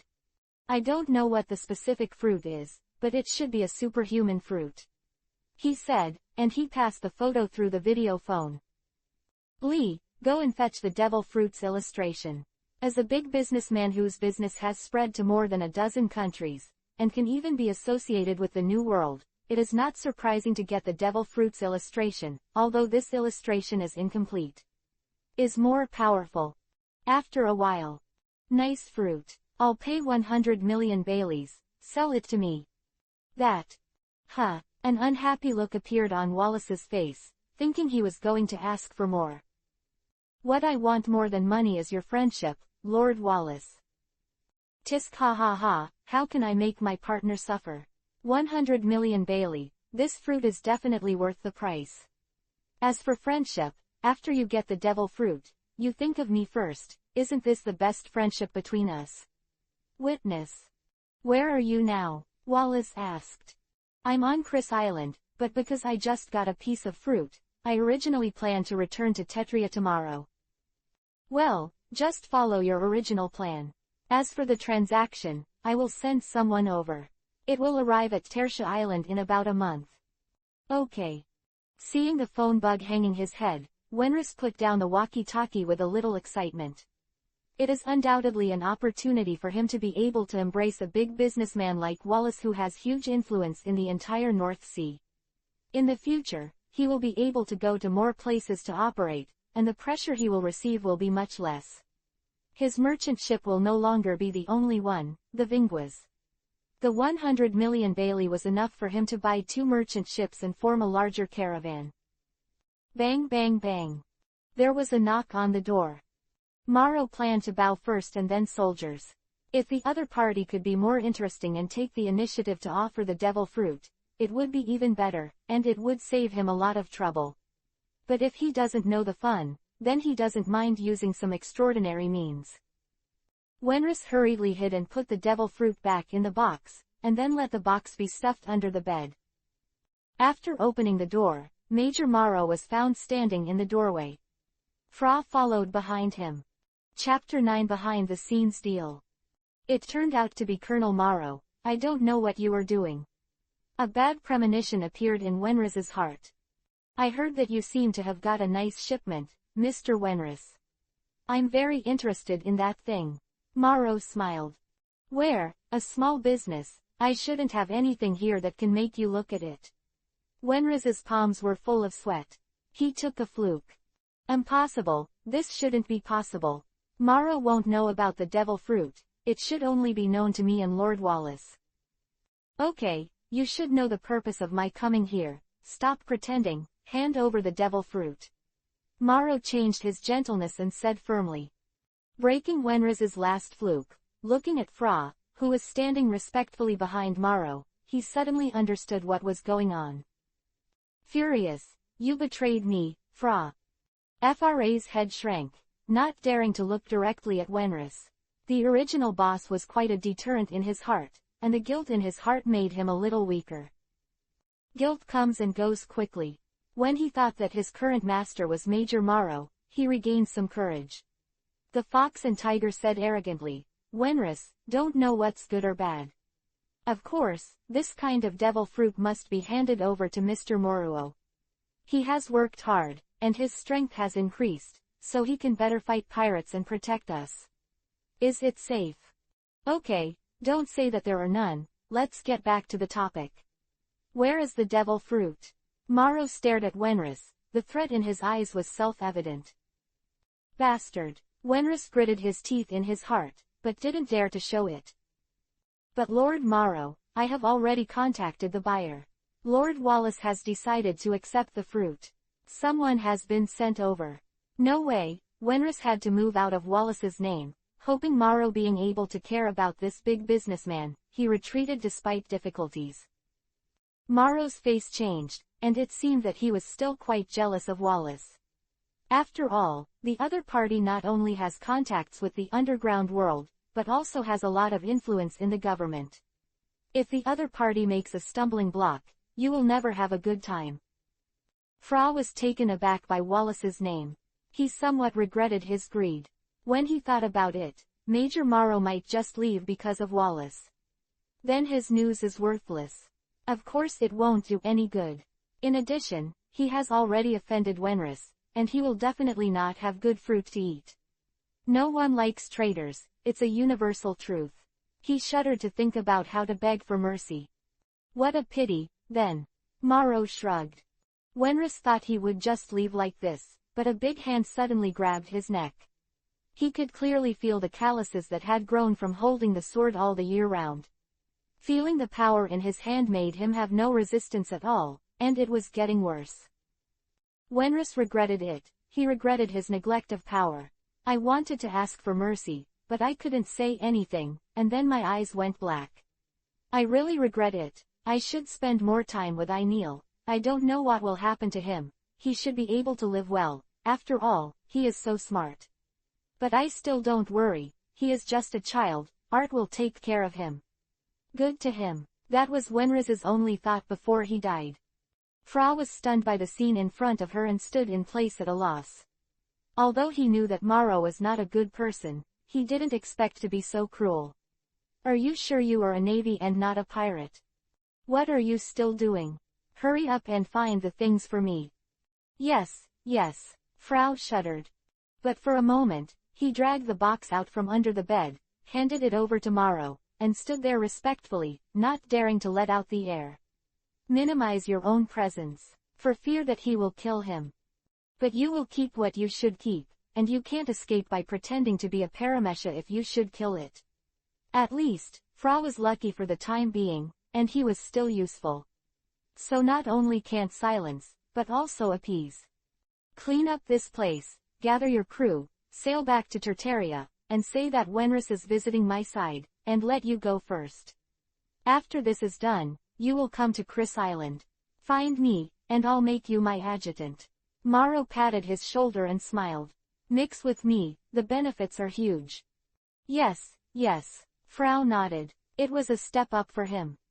Morrow returned to the base with the devil fruit. The red color of the fruit is more attractive than the most mellow wine. The weird spiral pattern on it is the most perfect decoration in his eyes, and it can't be compared with any wonderful works of art. Devil fruits are treasured. With his status, he searched for information in this area, but there was still no news. Got it today without any hassle. It can only be said that happiness came too quickly. Although I am not sure what ability it is, those who dare to mix in this sea never lack the courage to gamble. Eat the fruit. It's like eating the supreme delicacy. That's weird. Devil fruit is notoriously unpalatable, even knowing that it will bring incredible abilities, but this moment still makes him doubt life. Devil fruits are said to taste like shit. Thinking of this, my stomach turned upside down. But how did this conclusion come to be? The person who first said this probably tasted both. Morrow sat on the sofa with his head back and looked up at the ceiling. Breathing heavily. It was like a life and death struggle. There is still a little finishing touches to be done. Wallace's revenge wasn't all that good. Of course he won't leave such a big flaw. So I called Floyer. Floyer. Morrow, is there anything you want from me? There was a woman's panting in the voice from the opposite side, and it seemed to be crying. Floyer's face was not good, and there was obvious dissatisfaction in his tone. Who let Morrow bother him to do good things? I need your help with something. What's the matter? I'm very busy right now. If you have something to say, speak quickly. The phone bug had a fierce look on his face. It's just for you to do your job, scum of the sea. HMPH, you're also complicit with a scum like me. A hypocritical thing. Floyer snorted coldly. There's a merchant ship that should finish off Tetria Island recently, and you want you to kill everyone on it. Get it and leave immediately. All happen to patrol nearby. I took this order, you should come a little later. Hee hee. Floyer licked his lips and intensified the impact of his lower body. The sobbing became louder. There are other people over there. I don't want this matter to get out, just deal with it. Don't worry, let her free when you're done. Chapter 10 Fight in the Forest. That's it, Wenris broke his neck with my own hands. As for that fellow Floyer, I also planned to kill him before Wallace's men came. You helped me kill him, but you didn't help me. It's a little busy. After all, if I take the shot, it may still cause suspicion. Morrow briefly recounts what happened. Okay, for the sake of helping me deal with the big cat, I've told you everything you want to know. Now you can die in peace. Morrow put his hands in his trouser pockets with a relaxed expression on his face. It looked like he didn't take Enel in his eyes at all. Tisk, sure enough, strength is the most important thing in this sea. Enel couldn't help but sigh. That's right, Wenris just didn't understand this and died. If he ate that devil fruit himself, even I might not be able to kill him. Unfortunately, he hasn't got a kid to understand it. From the conversation just now, Morrow has clearly admitted that he is a devil fruit power user. This made Enel keep tensing up, guarding against him. The other party seemed to be standing there casually, but the ghost knew exactly what he was thinking. Maybe it's quietly activating the ability. It turns out that he thought too much and nothing happened. Morrow really didn't take him seriously, and he had been burying the joy of getting the devil fruit recently in his heart, because no one told him. Now it is rare to have a person who is about to become a corpse to share with him, so he said things like pouring beans. Maybe he didn't know that the villain died of too much talk. But Enel wouldn't remind him. Now it's a life and death fight, and the other party is obviously a bad guy. Although I want to test where my strength is now is not the time. Alas, not right. It seems that he is a navy, and he is a reserve pirate. Could it be that he is the protagonist who launched the mouth escape? Enel suddenly charged towards Morrow, punching him in the face. Morrow took a step to the left, parrying the punching fist with his right hand, and then a side kick sent Enel away. Boom! The hit tree collapsed. It seems to be a small victory, but Morrow's face is not very good-looking.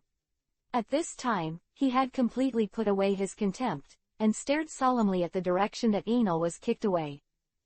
In the simple confrontation just now, he found that the opponent's strength far surpassed him, and his right hand felt a dull pain just by blocking his fist. And the opponent's body is incredibly hard.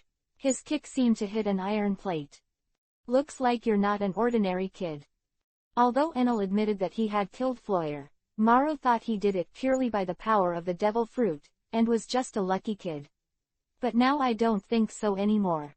Such a body is undoubtedly the result of hard training. The other party was more difficult than he imagined. He was completely wrong. Enel really only lived on fruit. However, because he saw the scene where he walked out of the black fog, and he was not elementalized after being kicked, Morrow regarded him as a superpower user. I didn't think about the zoology. It really surprised me. The dust cleared away, revealing Enel unharmed. When he was just kicked, he was ready to run.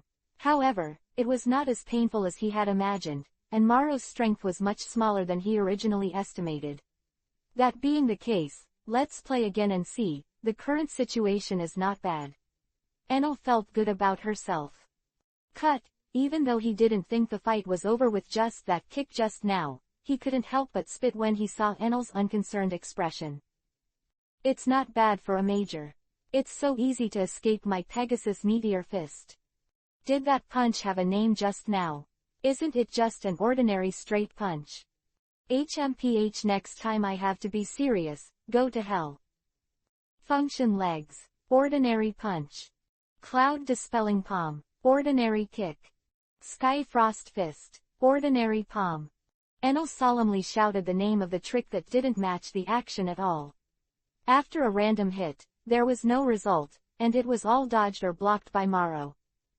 Doesn't it mean that the tricks and the name can mislead others? Why does it feel so bad for me? Morrow had figured out Enel's routine. Changed his opinion of him again, just a lucky kid with unparalleled talent, but wasted. HMPH, stinky brat, you are really lucky to have such an enviable talent. You are born with powers that are beyond the reach of ordinary people, and you are lucky enough to eat the devil fruit that many people dream of. I admit, you are indeed better than I imagined. Be strong. But, that's all. To have power but not know how to use it, to have talent but not to use it, is like a child with a gun but can't hit the target. Morrow kicked Enel away again, then took off his jacket and threw it aside, revealing his strong body. The distinct muscles look explosively powerful and have a great visual impact. Can't hit the target, so what? Hit it a few more times, and you'll hit it. Mr. Admiral, didn't you notice that you've taken a few dozen steps back? It's you who are losing ground. Enel stepped out of the dust and patted his pants. He has now confirmed that his physical strength is very high, and Morrow cannot even cause effective damage by relying on physical techniques. Even if he constantly adjusts his position during the battle and can occasionally exert all his strength, he only brings some painless minor injuries to himself. It can recover in a short time under the powerful self-healing ability. But he still couldn't let his guard down. The ability that the devil fruit stained with Wenris's blood had brought to Morrow had not yet been revealed. The other party has not eaten the fruit for a long time, and it is speculated that it has not yet developed to the advanced stage, which is good news. Indeed, if I met you before I got this ability, I might have been killed by you, but now, I'm much stronger than before. Thanks to your father Wenris. If it weren't for him, I'll probably just hang around in this position forever. He, it's really ironic, the ability of this devil fruit that Wenris found, the first person to be killed is actually his son. Let you see, my newly acquired power. Are you here? Enel's heart tightened and he stepped up his guard. However, no matter how vigilant he was, it was useless. With his scum-like fighting consciousness, he was destined to be unable to escape. It doesn't matter, he can resist. Dense scales appeared all over the body, and some of them turned into beasts. The defense was instantly improved by more than one grade. Boom! Enel was thrown out like a sandbag, breaking 5 or 6 trees along the way, and rolled a long way before stopping. Chapter 11, Monster in the Dark. 1 wolf, Carter confidently beat it, called Dad. 2 wolves, Carter said, I am not afraid. When he met a group of wolves, the brave, fearless and unyielding Carter instantly persuaded. He spread his short legs and ran without looking back. Ooh, ooh, ooh. Listening to the roar from behind, the short legs moved more frequently. But the distance is still shrinking. The witty Carter ran to a tree, grabbed the trunk with his claws, and jumped up in 3 or 2 strokes. Looking condescendingly at the surrounding wolves, he cast a contemptuous look. Click, click, click. What sound? He looked around suspiciously. Anil cut a large wound with his right hand, and blood continued to flow out. At the time of the impact, he subconsciously blocked the front and endured most of the impact. Got scratched when hitting a branch. This injury was nothing to him, and it returned to its original state in an instant, but it was very painful. Wow, it hurts, it hurts, it hurts, rolling on the ground while clutching his arms. Don't lie, there is no wound at all. Morrow felt a bit of a toothache, and this ability to withstand beatings is really not covered. What an exaggerated body. Hey, there's no wound at all. Enel then realized when the blood had stopped, and the wound had recovered to the same level as before the injury. It doesn't hurt anymore. He still hasn't figured out what happened. I just felt a huge force attacking me, and then I was knocked flying. What was that just now? Shockwave, asked Morrow, standing up again. Ha ha ha ha, do you see it? This is my power. I am a repellent who eats the fruit of repelling. I can repel everything that comes close to me. Stones, trees, he said as he put his feet to the side. One of the stones repels and flies to the side of the tree. I didn't think Morrow would give him an answer, but he didn't expect him to be so cooperative in expressing his abilities, and he kindly gave a demonstration. Is it really worthy of the style of pirates? Boom! The trunk broke in 2 and fell to the ground with a puff of smoke. An air. Morrow palmed his right hand at Enel. The pupils shrank for a while, and just wanted to dodge, but it was too late, and the repelled air formed a shock wave, which knocked him away again like a cannonball. Knowing the ability is useless, this is not something you can hide if you want to. It hurts, it hurts. He got up again. It's very handsome, but it doesn't seem to work very well for me. You already know the opponent's abilities, so there's no need to tie up your hands and spend most of your energy on defense. It's all about the ability to go straight, not that kind of weird style. Damn it, what the hell are you? How could such a terrifying physique appear in humans? Boom. Boom. Boom. Anil charged towards Morrow again and again, each time flying backwards faster than before. He is like an unyielding fighter who has been defeated and defeated repeatedly. This is a death fight. Both sides have the determination to kill the other, and believe that they have this ability. His efforts were not in vain. After a struggle, Morrow's breathing became significantly heavier. The war of attrition is very beneficial to him, and the resilience of the animal-type devil fruit ability is not a blow. Bastard. It's time for this kind of kid's slapstick to end. Morrow knew that if this continued, he would be the one who would fail. So he plans to fight quickly. Hum. As the sound of metal trembling sounded, a white circle of light appeared on his body. Cover his entire body. Looking at this, it is obvious that he is preparing a big move. Anil didn't intend to sit still. A fool would give him time to build up his strength. With a kick of both feet, it flew past like sharp arrows. Humph. Morrow grinned, revealing a sneer. Just waiting for you. Not good. Enel wanted to retreat, but the forward momentum was not so easy to change. Hum. The aperture quickly spread out, like a white flower blooming gorgeously in this dark night. The air was shaking and the earth was shaking. Where the light passed, rocks were broken and trees were broken. A large area of land was pushed away, like a wave, forming a deep circular pit in situ. Mom, what a big ice cream! A little girl asked, taking her mother's hand and pointing in the direction of the forest.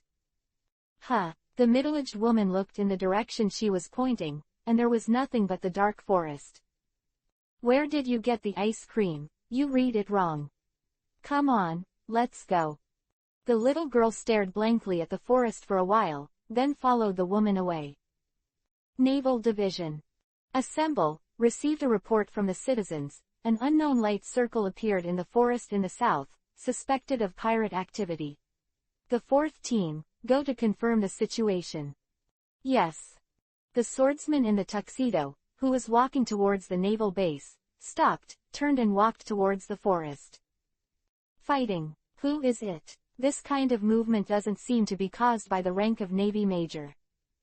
Ah cow. Enel fell to one knee and spat out a large mouthful of blood. The oncoming impact made him slammed all over his body at that moment. It was dark before his eyes, his head was dizzy, and his internal organs seemed to be displaced. The left hand does not naturally droop. The smoke gradually dissipated, and Morrow basically confirmed Enel's state. Not dead. It's really tenacious vitality, it's not dead, but it's over. Shen Luo Tianzheng, this is forcing me to be a beast. Hum, it hurts, bastard. I really don't want to use this, I don't want to use it in a state of confusion, craving for blood and killing and can't control myself. But, it seems that's the only way to go. That's it. A big move will attract all the navy of the branch. I can't delay it any longer. I have to make a quick decision. I don't want to see my bounty spread all over the world in a few days. Dark wings stretched out from his back, sharp bone spurs pierced the skin of his elbows, white hands turned into sharp claws, and a long tail dragged to the ground. All over in darkness, the vertical pupil exudes a scarlet strange light. The body has also become larger. Morrow, who witnessed this process, instantly felt a bad feeling. The hairs on his whole body stood on end. He quickly stepped back and opened a distance. This is an animal system. Then he met a pair of cold eyes, like a rabbit staring at a hungry wolf. The creepy feeling filled my heart, and the whole person was like falling into an ice cellar. Dangerous with a strong breath of death. Enel scanned the location of his heart. Morrow's heart beat violently, but as if the goddess of death was stroking his chest, the blood flowing all over his body couldn't stop the chill. He felt that the blood in his body was getting colder and he was about to die. He didn't dare to escape. The monster on the opposite side was much faster than him in a straight line. Once you turn your back on the enemy, you will only die faster. The figure on the other side suddenly disappeared. The sense of crisis has reached its peak, and the ability is immediately activated in all directions. The repulsive force radiates around him. Finally, I saw Enel again, not far from Morrow's right front, which made Morrow's heart relax a little. An opponent who knows his position is always better than a strong opponent who has no direction. Boom. Enel suddenly kicked his legs on the ground, and a powerful force stepped on a small hole in the ground. Under Morrow's incredible gaze, he pierced his chest with sharp claws against repulsion. Tick, tick. Blood ran down the arm to the elbow, and then dripped to the ground. Morrow stared at his chest with wide eyes. His heart was pierced, all his strength disappeared with the loss of blood, the world was getting darker and darker, and he couldn't see anything clearly. Those fuzzy scarlet pupils were the final color. Monster, murmured the last words. Chapter 12 Don Quixote da Flamingo. Click click click. Carter swirled for a while, falling down with the branches one by one. Although the branch was as thick as a human's thigh, it couldn't bear its weight and broke. Meow, a scream. The imagined pain did not come, it stunned the two wolves, leaving a gap in the siege. Turn around and run away. A fast-moving wolf pounced and bit Carter's buttocks. After dragging forward for a while, Carter slammed into a tree and knocked unconscious. Smoke billowed, and Morrow's body disappeared into the darkness. Of course Enel didn't stay long, and with a flutter of his wings, he swept away in the direction of the ships mooring against the treetops. Shortly after he left, the tuxedo swordsman appeared at the place where he was fighting.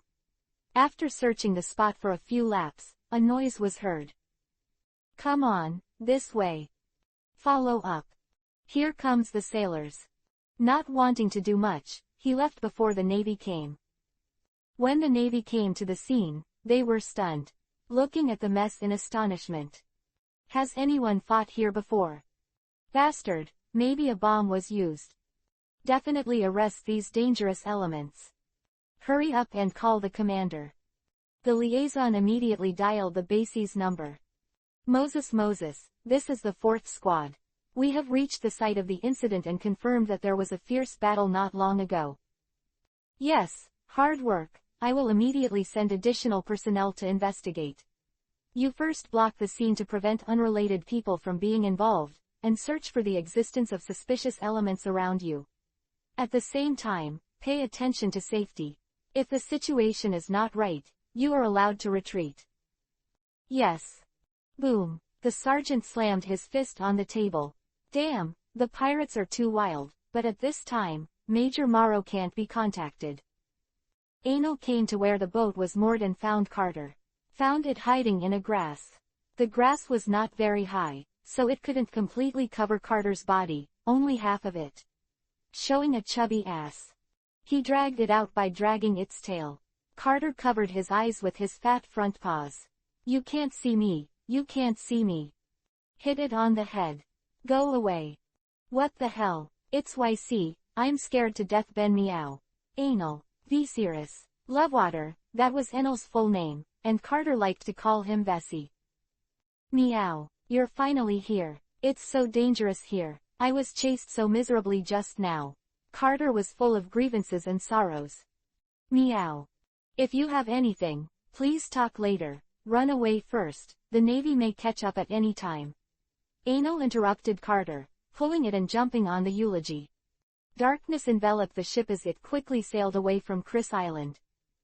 Master, I have reached Chris Island. I found that there was a fierce battle in the forest to the south. From the traces left on the scene, it is inferred that one of them is a master of individualism. The other uses shockwaves and other attacks, most likely eat the repellent fruit. Yaren stood by the shore, the wind rattling his tuxedo. The guess is that the big cat who ate the repulsion fruit clashed with Morrow. It is not difficult for him to investigate the relationship between the big cat and Morrow, so Yaren guessed that Morrow designed the big cat to be brought to the island and wanted to capture it in one fell swoop. So the two fought. The current situation is unknown, but he is not very optimistic about Morrow. Because there is no contact at all. If Morrow wins, he should return to the naval base. So it is very likely that he misestimated Floyer's strength, leading to defeat. Then it was destroyed again. Damn it, it's over. Wallace smashed the wine glass to the ground in dismay. He didn't know how to face the big pirate. Based on the idea that you won't make me feel better, and I won't make you feel better, he decided to pursue the big cat endlessly. Yaren, you are now in charge of chasing down the big cat. I must have his head. Let others see what happens to the thing that touched me. Yes. Hesitantly paced the room for a long time, Wallace finally chose to call the big pirate. Boom, blah blah blah. In a bright and spacious room, sunlight filtered through the glass and hit the floor. The brown curtains were quietly separated on both sides, and a few books with simple covers were placed on the white table. A cup of coffee is steaming hot and has a strong aroma. A young man sat at the table with Erlang's legs on his legs. His blonde hair stood up, showing a bit of arrogance and uninhibitedness. Wearing dark red leaf-shaped sunglasses, bronzed skin, and a black suit. Pink feather hipster hangs on a hanger next to it. He closed his eyes and leaned on the back of the chair, the sun shining on him, bringing a bit of warmth. With a flick of his finger, the phone bug landed precisely in his hand. Hey, it's me. Sorry, Lord Doflamingo, the devil fruit I was going to give you was snatched by a little pirate, and it's probably already eaten. Wah wah wah wah, are you kidding me? Although Doflamingo was laughing, the chill in his laughter made Wallace tremble. I'm really sorry, the goods have been lost before the person I sent arrived. Huh, tell me more clearly. I received a call from a small businessman saying that there is a devil fruit. I contacted you immediately after seeing the photo. I sent someone to receive it, but the businessman was attacked by the big cat pirates. Originally I wanted to contact the local area. The Navy inquired about the big cats to see if they could snatch it back. But when the people I sent arrived, they found that there was a battle there, and from the traces, it was inferred that one of them may have eaten the fruit of rejection. Quote. After a long silence, the veins on Dover's forehead burst. It's not your fault, my partner. Wah wah wah wah wah, someone dares to touch my stuff. Give me all the detailed information on this matter. Although extremely angry, he is not yet to the point of losing his mind. Doflamingo is a pirate, but he is also a businessman. As a businessman, it is necessary to keep a cool head. This really can't blame Wallace, and he's still useful. Of course the latter is the main reason. His influence in Beihai is indeed very large, but it is only very large. He does not cover the sky with one hand, and there are many competitors. For an arms dealer with a lot of energy like Wallace, it is still necessary to maintain a certain degree of respect and not blindly intimidate. Wallace was a little surprised by Doflamingo's good talk. It's not just my loss, it's your loss, isn't it? My good buddy, now that the loss has been done, pointless anger won't solve the problem.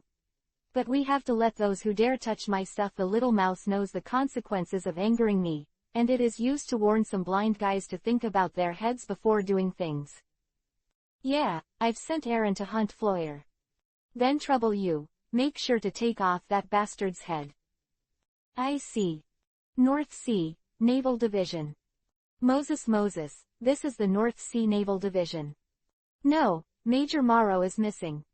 Please calm down and speak clearly. Yes. Hi. The phone bug was gasping for breath, and the other side was clearly in a state of panic. After a long time, it finally calmed down a little. This is Chris Island. There was a fight in the forest to the south. When we went to search, there was no one there. Afterwards we tried to contact Major Morrow, but we couldn't. We have searched the whole island and found no one of the major. Trace. I understand. I will report to my superiors. It is estimated that reinforcements will be sent. You should maintain the site first and expand the search range. Yes. The author's small question. I searched for pirates, and I was desperate for this book. How did the friends who are reading CAC now find it? It won't be idle and boring. Let's scroll down. Please recommend, please collect. Oh, by the way, the comment area seems to be unavailable now. Even if I speak, I can't see it. Chapter 13 out, Don Quixote. Soon, 4 photos were placed on Doflamingo's table. Moreau, Floyer, Wenris, and an accompanying Enel. Now Doflamingo is not Joker, the ruler of the underground world 18 years later, a good super devil fruit, worth enough for him to take a trip in person. Torapal, prepare to sail. Hey, Dover, where are you going? Where are you going? Torapal, wearing a gray dome hat, a blue speckled coat, and 3 strings of pearls around his neck, suddenly came close to Dover elder brother. There are still 2 drops of snot hanging on the nose. The stickiness is surprisingly good. Even with such a big movement, it still hangs firmly on it. Not the slightest drop. Although I know this snot will not fall, no one can live with psychological nausea. Doflamingo reached out and pushed him away. Hey, it's too close. However, Torapal still approached unconsciously. Bang, the door was pushed open. Gradius came in and pushed his glasses. It's ready to sail at any time. Are all the staff here? Saner and ORAG have gone to collect protection fees, and they are probably coming back. I told them to go to the ship first. Come on, let's go. Doflamingo picked up the shawl and draped it over his body. When I got to the side of the boat, I saw that the rest of the people were already on the merchant ship. Hey, young master, the task has been successfully completed. Ola raised her left leg, her left arm was horizontally above it, and her right hand was bent upwards, posing in a G posture. Thank you for your hard work. Not at all, this is what it should be, young master. What are we sailing for this time? A yin and yang strange voice came from the mouth of a rough-looking big man. Didn't you say it was handed over to Wallace? Gradius asked. Because of a devil fruit, although it is very likely that it has been eaten, it is only a speculation, we need to confirm it. Doflamingo said. Gradius, you have to remember one thing. You can only trust your family, but others will deceive you. Is it necessary to fight so hard for a devil fruit? Senor asked. Fuyang yang yang yang yang. Of course it is necessary. This is not an ordinary fruit, but a very powerful ability in the superpower system. If you get it, you can make the family's strength further. If it has been eaten, then we have to get rid of the little mouse who touched our things, or others will look down on our Don Quixote family. It's also a question of whether what Wallace said is true and reliable. After all, that guy seems to be a little restless recently, thinking that his contact with Flamea can hide from us, but he doesn't know that his every move in my eyes. Are you suspecting that he might have reached some agreement with Flamea and handed it over to him? Virgo said blankly. Are you going to kill him? No, it's just suspicion. If we do it now, it will only push the gang of scumbags to the opposite side. It's not conducive to our actions. I believe they will recognize the situation after we defeat the Black Wolf pirates. The young master will surely win, Olaji. Goo. On the sea, a small black coffin-shaped boat rose and fell with the waves. A black-haired boy was lying on the bow of the boat, looking helpless. I am so hungry. Anal finally knew why Floyer didn't give Carter enough to eat. It really wasn't his fault. Carter was too good to eat. After only 2 days, the food was gone. Meow. Carter also lay listlessly on the cabin. I wanted to remind you to prepare more food that day, but you didn't listen to me. Cat, when did you say that? I don't know. Enel lay flat on the deck, in a big shape. Just when you were about to leave the island at the end, you took me straight away. A shadow loomed over Enel, and a seagull flew by. Something fell and hit him in the face. Bah, where's the stupid bird, so immoral, throwing garbage? Enel sat up and scolded. This is the newspaper. The seagulls in the world of pirates are all shooting masters. With the level of the NBA, they can be accurately thrown from such a high place. However, I don't seem to have bought the newspaper. Is it free? Enel scratched his head suspiciously. Then saw Carter handing it a stack of Baileys. Hey, what are you doing? Cat. Pay, Carter answered rightly. But why are you giving so much? I remember 500 Baileys for the paper. Meow. It turned its head and looked at Enel with a puzzled expression, with great puzzlement written on the cat's face. He stayed in place and thought for a long time. Has the price increased? Idiot, you were deceived. Enel roared and smashed the newspaper on its head. Oh, it turns out that I was deceived. There was another silence, and then he responded, Meow. What? I was deceived. Angrily, he wanted to settle accounts with the seagull, but he had already flown to the sky. And cast a disdainful look down, as if to say, with your IQ, I can lie to you 8 times. Carter was really flabbergasted and climbed to the top of the mast, but still couldn't reach it. Some kind of you come down. Seagulls hovered in the sky, looking at Carter with the eyes of mental retardation. Only an idiot would go down. I have to deceive the next mentally handicapped. I have no time to waste time with you, stupid cat. Provocatively let out a long cry, and then walked away, pulling down a piece of bird shit before leaving. Carter jumped to the side to avoid bird shit. Perfect. Full marks for this move. But it forgot that it was on top of the mast, and the leap was in midair. Flapping limbs like a bird flapping its wings. Quantity isn't everything, and 4 may not be as good as 2.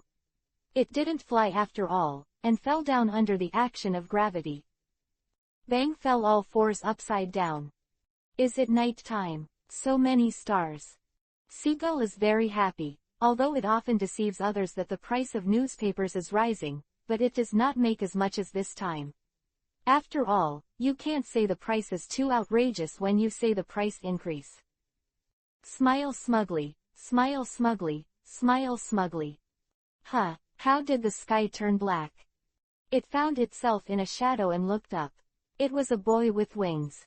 Birdman. Seagull raised a question in his heart. Then a small hand grabbed its neck.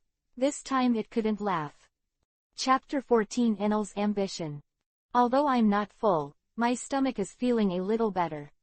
Enel touched her stomach happily. Only when you are most hungry can you truly appreciate the value of food. Meow, Carter lay beside him, his face full of contempt. The barbecue you make is really bad. Huh, if you don't like it, don't grab it from me, you idiot, you ate it faster than me just now. You don't understand the realm of this cat. What I eat is not barbecue, but feelings, understand? Do you understand? Carter licked the meat residue at the corner of his mouth. Ah, have a ghostly feeling to eat a barbecue. Satisfaction after revenge and hatred. It means that this barbecue is so relieved that I let the seagull lie to me, and it didn't end up in my stomach. It is a pity that the craftsmanship is too poor and the taste is not good enough, otherwise it is really perfect. Is revenge shui hate? Enel was silent, he thought of Wenris. He is also taking revenge. But then I don't know what to do or where to go. When I was at home, I always wanted to go to the sea to adventure freely, but when I really went out to sea, I saw nothing but water. The sea is blue, the sky is blue, and in my eyes, in my heart, there is only one piece of blue left in the whole world. A solitary boat is moving forward in this blue world. It is so small, so dazed, and doesn't know where to go. Ah, what is the cat doing? It should be complaining at this time. Enel saw Carter with his back to him, staring intently at something. I walked over and saw that it was the free newspaper given by the seagull just now. Seagulls are good people, they deliver newspapers and food. It was so friendly. As for the 10,000 Bailey who was deceived, of course it was brought back. The legend of the great pirate begins here. Here and now, for the first time, he did what a real pirate should do. From now on, he can be said to be officially debuting. And the first object he robbed was a bird.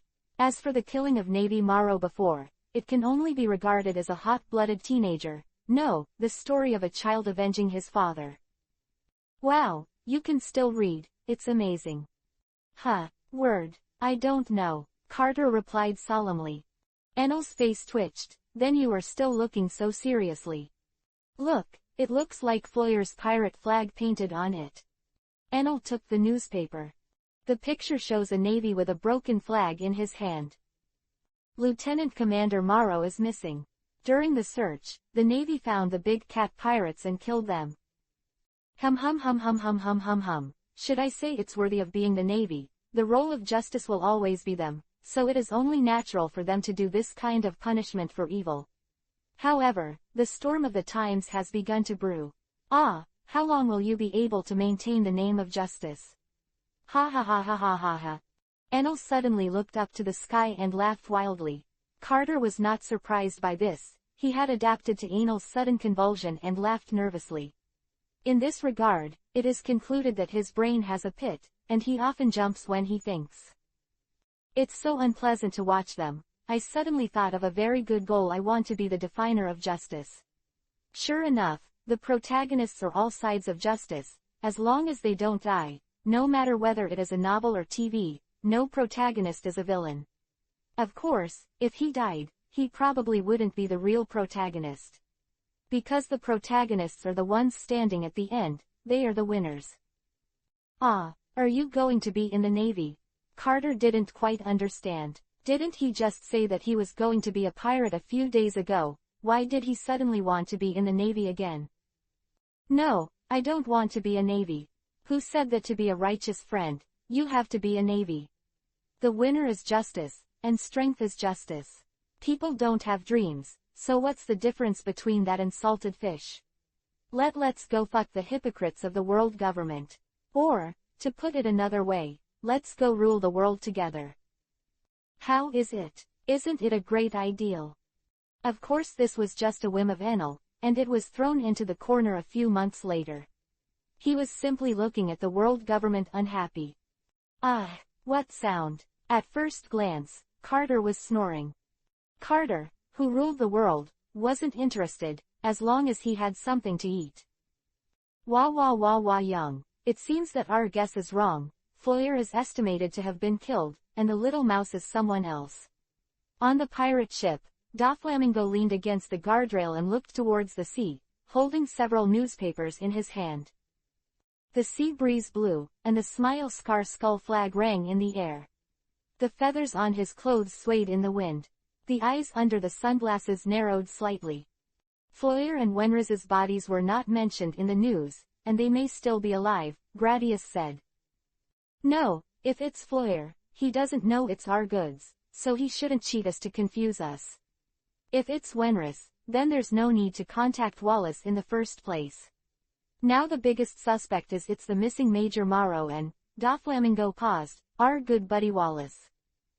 I suspect that he may have contacted Flamia and then backtracked and handed over the fruit to the other party. Senor was holding a cigarette. Sure enough, let's kill him. When facing us, wagging his tail and begging for pity, and entangled with Flamia behind his back, this kind of guy at both ends is unreliable. Virgo said coldly. We don't need him to be reliable, we can only trust the family. As for others, as long as they can do things for me. But this time, I really have to pay a visit. The dog who can't do anything well, the owner will leave it. What are you doing with it? We gotta go and warn that Wallace guy. That waste, not only did he lose the fruit, he didn't even know who stole the fruit. Hey, he will be kicked away sooner or later. Torapal's voice was heavy nasal sound. Also, Virgo, you have a sausage on your face, are you going to save it for dinner? So it's here. No wonder I missed a sausage at lunch, and I couldn't find it no matter how I looked. Virgo took the sausage off and stuffed it into his mouth. Damn, didn't the big cat do it? Wallace smashed everything on the table to the ground. Morrow, it must be that bastard Morrow. I can't spare him. Please wait a moment, you can't go in, I'll go and inform the master first. It's noisy. Ah, screamed. What sound? What happened? Wallace shouted. No, sir, there's a group of people breaking in. A guard shouted as he opened the door. What? Ah, the guard screamed and fell to the ground, blood spurting out from his back. Get out of the way.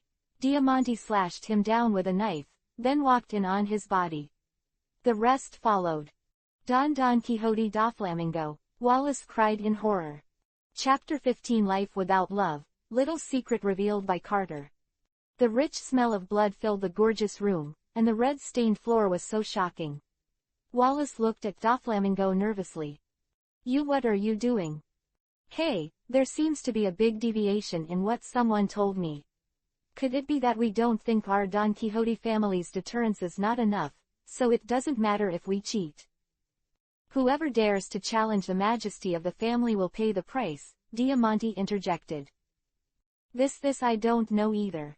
After I got the news of the devil fruit, I immediately sent someone over, but before I got it, the thing was gone. I really tried my best. Wallace defended. Oh, well, that's really unlucky. I thought you went back and handed it over to that Flamia guy. Ah, Wallace let out a cold sweat. What should I do? Did Doflamingo already know that I was connected to Flamia? He felt that his life was about to be saved. Wah. I'm sorry, I shouldn't have doubted my partner. You were shocked. I hope our cooperation can continue in the future. Goodbye. Brother Doflamingo waved his hand and walked out. Wallace breathed a sigh of relief, feeling as though he had escaped death. Looks like I have to stand in line. He understood that Doflamingo had come to warn him on purpose. Young master, will you just let him go? Jorah asked. He didn't do it. Our eyeliner on Flamia's side has not received any information about this incident. Doflamingo explained. My lord, the people we sent to Tetria have reported that Anil has gone to sea, not long before Morrow disappeared. One had long curly blonde hair, an orange hat, and a one-piece ribbed tights that exposes his chest, a pirate's tattoo on his right arm, and a muscular man with chest hair said. Mahabe, that Anil, who is that? Doflamingo asked.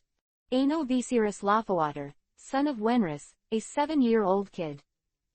A 7-year-old kid going to sea. Crazy, Jorah said dismissively. I heard that I want to take revenge. Mahabe said again. Ha. A kid said he wanted to go out to sea to get revenge. Toripal laughed. However, Floyer is dead, and Moreau is missing. Gradius said. Well, Toripal seemed to be choked, and then approached Gradius. Don't you want to say that this kid did it all? Too close, Lord Toripal.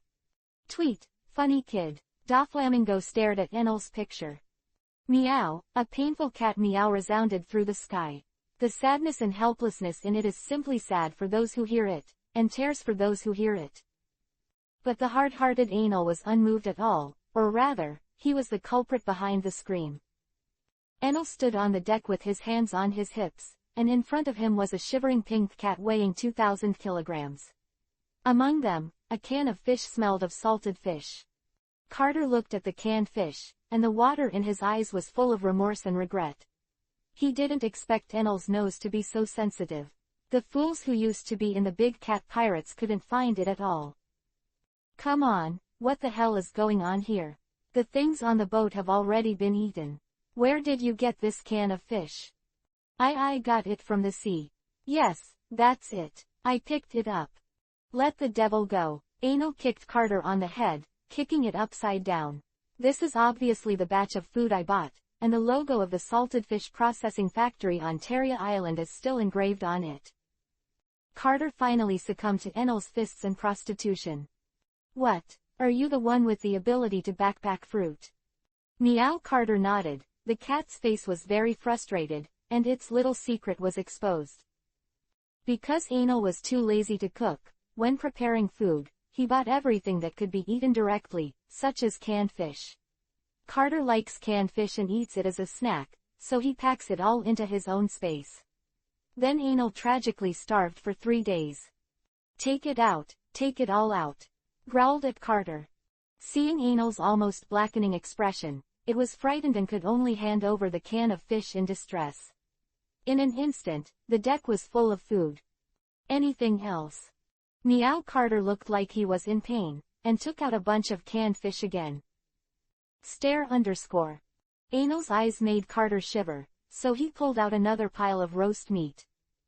Stare _ Meow. So scary. Carter took out some more.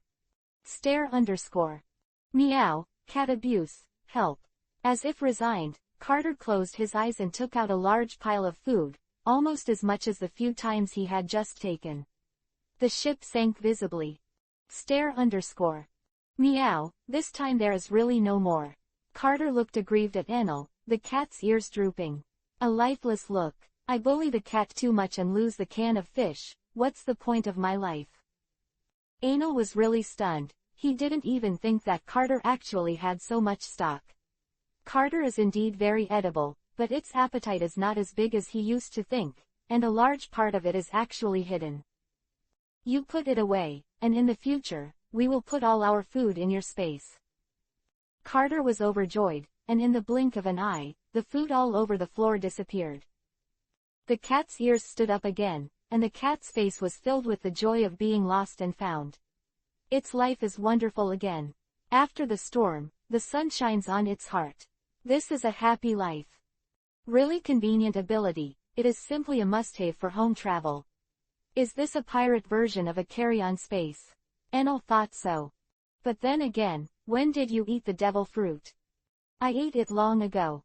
It must have been a few years. No, I remember that after I sank Floyer's pirate ship, you swam beside my ship. You shouldn't be able to swim if you eat devil fruit. My hair is very long and thick, and it has the effect of isolating the seawater. Even if I jump into the sea, in fact, the part of me that is in contact with the seawater is only a small area. Although it has a little impact, it is not big. Carter looks like you a rare and strange look. Huh, there is such an operation. Enel flashed and thought of a good idea. Chapter 16 Enel's Ability Analysis. The devil fruit that Enel ate can be said to be the apex of all devil fruits. Animals, phantom beasts, dragon fruit, dragon form. The fruit gives him a powerful. This is the most basic ability. The moment he ate it, without any training, his body, which was as fragile as an ordinary child, became as if it had been tempered 1,000 times. Darkness is its servant, and death its companion. For the legendary demon dragon living in hell, it is born with the ability to manipulate darkness. Its breath can take away the vitality of all things and make all life wither. Enel also gained the ability to manipulate darkness. For the use of dark power, he refers to the development direction of Marshall D. Teach. Gravity, phagocytosis, assimilation. After all, it is not a pure dark fruit. Gravity only works for people who are much weaker than themselves. For the strong, this gravity is not enough to see. Moreover, the larger the area of the dark acupuncture point he used, the less attractive it would be. He tried it when he was fighting Moro, and he couldn't devour the damage, and he couldn't invalidate other people's abilities after grabbing the opponent. In other words, he has no way of grasping the entity of the able-bodied like the fruit of darkness. Different from the dark fruit, his darkness also has the characteristics of death. Death is the passing of life. This allows him to devour the life of other life forms, plunder life, and then take it back to himself.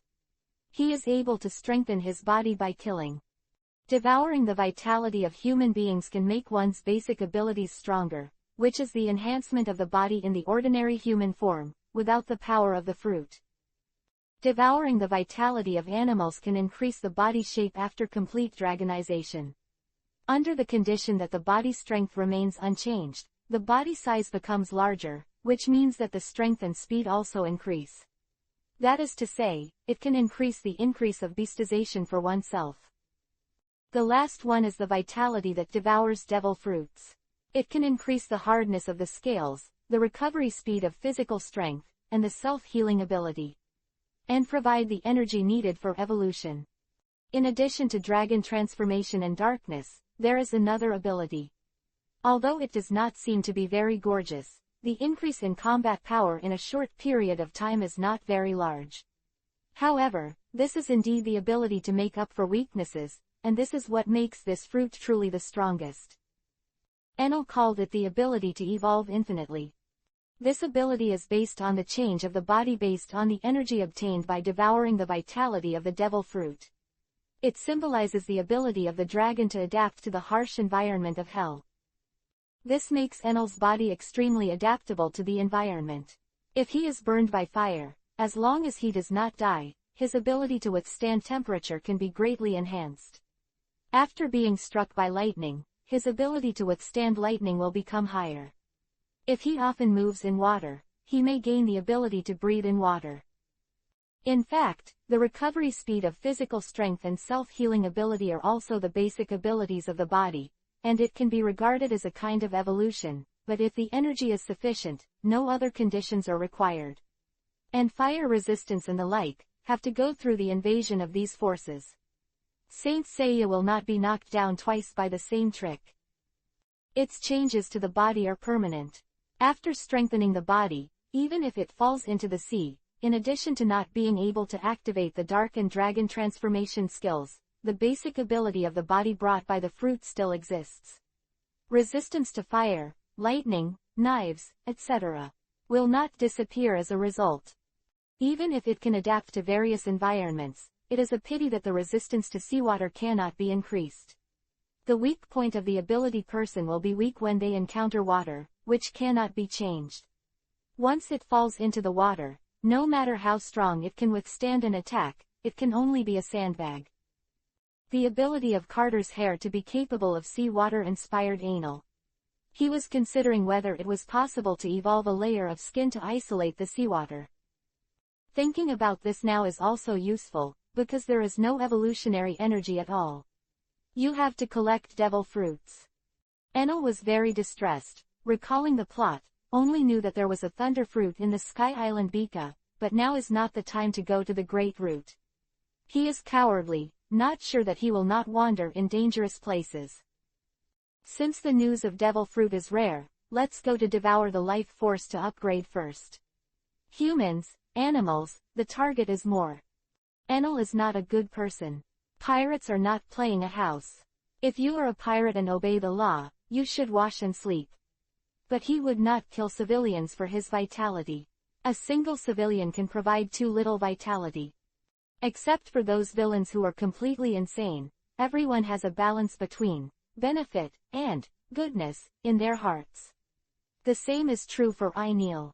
Although the balance in his heart is more inclined to benefit, if the benefit gained is too little and the goodness lost is too much, then he does not mind giving up this interest.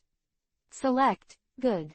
To kill animals to upgrade, the windless belt is the best place, where the endless sea kings are endless vitality in his eyes. However, that level is not at all what he is playing now. If the Great Route is a level 50 map, then the windless zone is a level 80 map. The most suitable now are those islands with many wild beasts. As for killing too many and causing the biological chain to collapse, Enel said that he didn't care. Anyway, there is no Animal Protection Association to protest. The disadvantages of not knowing sailing have come out. Even if you know which island is suitable for harvesting vitality, you can't get past it. No, now what's more important is that he is in a state of drifting again. It was a terrible thing to get lost at sea, and he didn't know how long it would take to get to the next island. Sure enough, when you go out to sail, you should find a group of partners. A lone ranger like Hawkeye looks very handsome and full of force, but Enel can't be so dashing. Cat, our next goal is to find a partner, Enel said to Carter. Let's find one first. One cat and one person looked at each other. Chef. Very good. Opinions were agreed very happily, very tacit understanding. In Carter's heart, food will always come first. Enel said he was fed up with the taste of salted fish. He wants a change of taste. Meow, where to find it? Carter turned his head. Enel held his chin in a contemplative state, and after a while, he said, it depends on luck. Cat, I don't know how long it will take to float to the island. I'll fly into the air to see if there are any islands nearby. Put the sails away and don't run around. Huge wings. Carter nodded to indicate that he knew. With a flap of his wings, he rose into the sky as a gust of wind blew, and soon disappeared from Carter's field of vision. The air carried Enel upwards until it was close to the clouds. The cold wind whistled like a sharp blade. Fortunately, after flying for a while, he saw a small black spot, which was an island. Please recommend, please collect CAC, few people make me worried. Chapter 17, Enel and Doflamingo. It was not easy for Enel to rush to land in tears, and his voyage was a nightmare, a bumpy road full of thorns. Hunger, salted fish, and being lost are the source of his pain these days. At the pier, a pink pirate ship is parked in the middle of a pile of unremarkable ships. The flamingo-like shape is so artistic that it stands out from the crowd. Enel saw it at a glance. This is like, probably, maybe, it should be Don Quixote Doflamingo's ship. That's right, 16 years before Luffy went to sea, the Don Quixote family was still active in the North Sea. But is it okay for the pirate ship to be parked on the pier so swaggeringly? Here is Karimalu, paradise for sinners. Originally, due to the harsh environment, the entire island was almost barren rocks, unsuitable for plant growth, resulting in no one inhabited. Since the beginning of the Great Pirate Era, the pirates who come and go have taken a fancy to this and often trade here. The businessmen of the underground world smelled the interest and came one after another. Thus formed a commercial town. The pirates are the main guests here. Enel was thinking about whether he should contact Doflamingo. The other party is the head of the underground world.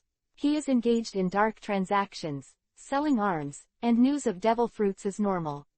And now he is not as powerful as he was 18 years later, and his purpose is only normal transactions, just ordinary customers, and it is unlikely that he will do it. The problem is that right now Enel has nothing to trade with. Money is usually enough to replenish supplies, but it's a drop in the bucket when it comes to things like devil fruits. So he just wanted to ask Doflamingo for information from the beginning, and then get it in the way of pirates. I'm hungry, so let's eat first. How can you have the energy to do other things if you don't eat enough? He chose a restaurant that looked the best, and he couldn't feel wronged about his stomach. Carter followed with a graceful catwalk. Pushing the door open, there was no imaginary group of demons dancing around. Instead, it was quiet, with only 2 tables of people. What catches the eye is a pink feather coat, blonde hair, burgundy leaf-shaped glasses. Don Quixote da Flamingo. He was stuffing a steak into his mouth. It's a real world where we don't meet. When Jorah saw someone coming in, she waved her hand with disgust and said, "Little brat, we have reserved the venue here, go away." Hum hum hum hum hum, Don Quixote da Flamingo, what a coincidence. Enel showed a big smile. He looked up and asked, "You know me?" Of course, how could the famous pirate in the North Sea not know him? It's such an honor, Enel Viserys Leforwater. Da Flamingo also smiled, but it always seemed that his smile was sullen. Kindness. Enel was stunned, what the hell? Brother Ming knows me. Ah, how do you know my name? Am I that famous? I investigated you specially, and it took me a lot of effort. Foo-yee-yee-yee-yee, just in time, I have something I want to ask you. Huh, investigate, what do I do? Recently, your father Wenris seems to have found a devil fruit. After some channels, its final buyer was me. However, the devil fruit was snatched halfway along the way. Do you know what to order? Oh, so that's the case. When you were looking for the devil fruit, you investigated my information. I know about this. After Wenris found the devil fruit, his crew betrayed him. The fruit was snatched by a bastard who wrote the Navy and read it as a pirate. In order to clear his suspicions, he found the stupid pirate who was in trouble with him to attack Wenris. Reese. In the end, I plan to clean up that pirate and kill him again. Enel shook his head regretfully. It's really getting worse. People are not old, and even the Navy is doing pirates. Wah wah wah wah wah, it is precisely because of this rotten world that we are nourished in the dark, isn't it? Sure enough, that guy Morrow did it, and now he is missing. Oh, you don't have to waste your efforts. Wenris was killed by him, and he also ate the devil fruit, but now he has no scum left. I have killed him. You, ahahahaha, kid, is the Navy so useless? A major will be killed by you. Ahahahahaha, Torapal looked like you had to have a limit when talking big, laughed sarcastically. Diamante laughed too. You really don't think you have any thoughts about your father's death? I feel, yes, I'm very sad and angry. That's why I killed Morrow. Enel spread his hands, but, the enemy is dead, what else can I do? Aren't you angry? Don't you hate it? Don't you hate this world? Don't hate the Navy, don't hate the high world government. Da Flamingo turned his arms to the sides open. It's their corruption, their incompetence, and their filth that killed your father. How about you, join us and turn the world upside down? He turned to Enel. He stretched out his right hand and made an inviting gesture. No, the young master actually invited this kid. Jorah said in surprise. He has this qualification, Virgo said coldly. Oh, are you trying to recruit me? Enel was surprised, but instead of hanging out with others, he wanted to form a pirate group and be the boss himself. It's okay to join you, but I think we can cooperate and form a pirate alliance or something. What are you talking about? I don't know what to do. The young master invited you on purpose, but he dared to refuse, and even brazenly said that he would form a pirate alliance with us. Who do you think you are? Diamante roared angrily, and he drew his sword, intending to slash the little devil in front of him at any time. Ahahahahaha, Torapal slapped the table with a smile. The rest of the people are also laughing at his overreaching. Only Virgo and Gradius still had a cold expression on their faces. No, Gradius, the masked man, can't see his face. Wah wah wah wah wah. Doflamingo stroked his forehead with his right hand. Hey, do you know? The so-called alliance is when the two are of equal strength. Then, do you think you have the qualifications to be with you? Are we the Don Quixotes in an alliance? I know, I'm saying that because I know, I think I'm qualified for that. The invisible aura suddenly erupted and spread around Enel. Boom, boom, boom. First the bartender, then the others. People nearby fell down one by one. Some of the people who had endured the shock looked at their fallen companions and asked anxiously, "Hey, what's wrong with you? Cheer up." All the ridicule stopped, and Torapal was more like a choked duck. "Thank you for your recommendation and collection. I don't know what's going on in the book review area. It clearly shows that there are more than a dozen articles, but I can't see many of them. The group number is 671,948,924. Interested friends can add it. If you have any suggestions or deficiencies here, everyone can talk in the group." Mungshin asks for support CAC. "I sent out the contract today, and received 9 more recommendations. I'm happy. Plus more. Thank you Ginseng Fruit, Ordinary, Ghost, and a series of numbers." Chapter 18 The Righteous Alliance, the Edo Alliance. There was no sound in the restaurant except for the creaking of the electric fan. Sunlight falls from the windows, forming pillars of light, and you can see the dust filling the air. Torapal swallowed, cold sweat on his face. "Hey, true or false?" Diamante looked at the little guy in front of him in disbelief. "It's unbelievable." Senor's cigarette fell to the ground. "It's amazing," Oleg said. "The king's aptitude." Virgo had a piece of bread stuck to his face at some point. Pika screamed, "How is it possible? This kid has the arrogance of a king. Only 1 in a million people will appear as a king's certificate." Maybe Pika didn't scream, but his voice made it impossible to tell who he was. Whether it's screaming or just normal narration. "Is it the same as the young master?" Jorah looked at Enel and at Doflamingo, as if trying to find something in common from the two. Of course Enel doesn't have any domineering arrogance. He doesn't have the kind of arrogance that looks down on the world and looks at the world. When things were bad, he slipped faster than anyone else, and he would never go to a dangerous place where he could escape with more than 80% confidence. His domineering look is actually fake. This is also the ability that comes with the devil fruit dragon power. The coercion of the super predators at the top of the food chain on the lower creatures. Compared with the domineering arrogance of the overlord, it is more violent, and it also causes greater spiritual damage to those who are not strong enough. The spirit of a real king is to be intimidated, making people involuntarily bow their heads. Longwei, on the other hand, is killing and plundering, which brings panic and fear, a fear of death that is about to be killed, a predatory death.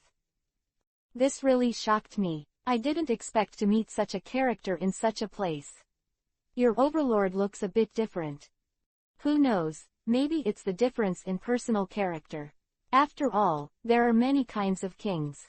There are virtuous kings who love the people like their sons, and there are faint kings who treat the people as slaves, extortionate and want to enjoy themselves. There are also cruel people who use torturing people. Happy tyrant, Enel said nonsense in a serious manner. He still knows how much he weighs, but he really doesn't, so he has to try his best to pretend this fake domineering is real. The current Doflamingo has not come into contact with other domineering men, so he does not have too much doubt. After all, those who have the capital of the king are basically doing things in the Great Route, and his career is also in the stage of vigorous development, so try to avoid causing trouble. Before forming an alliance, you should always get to know each other.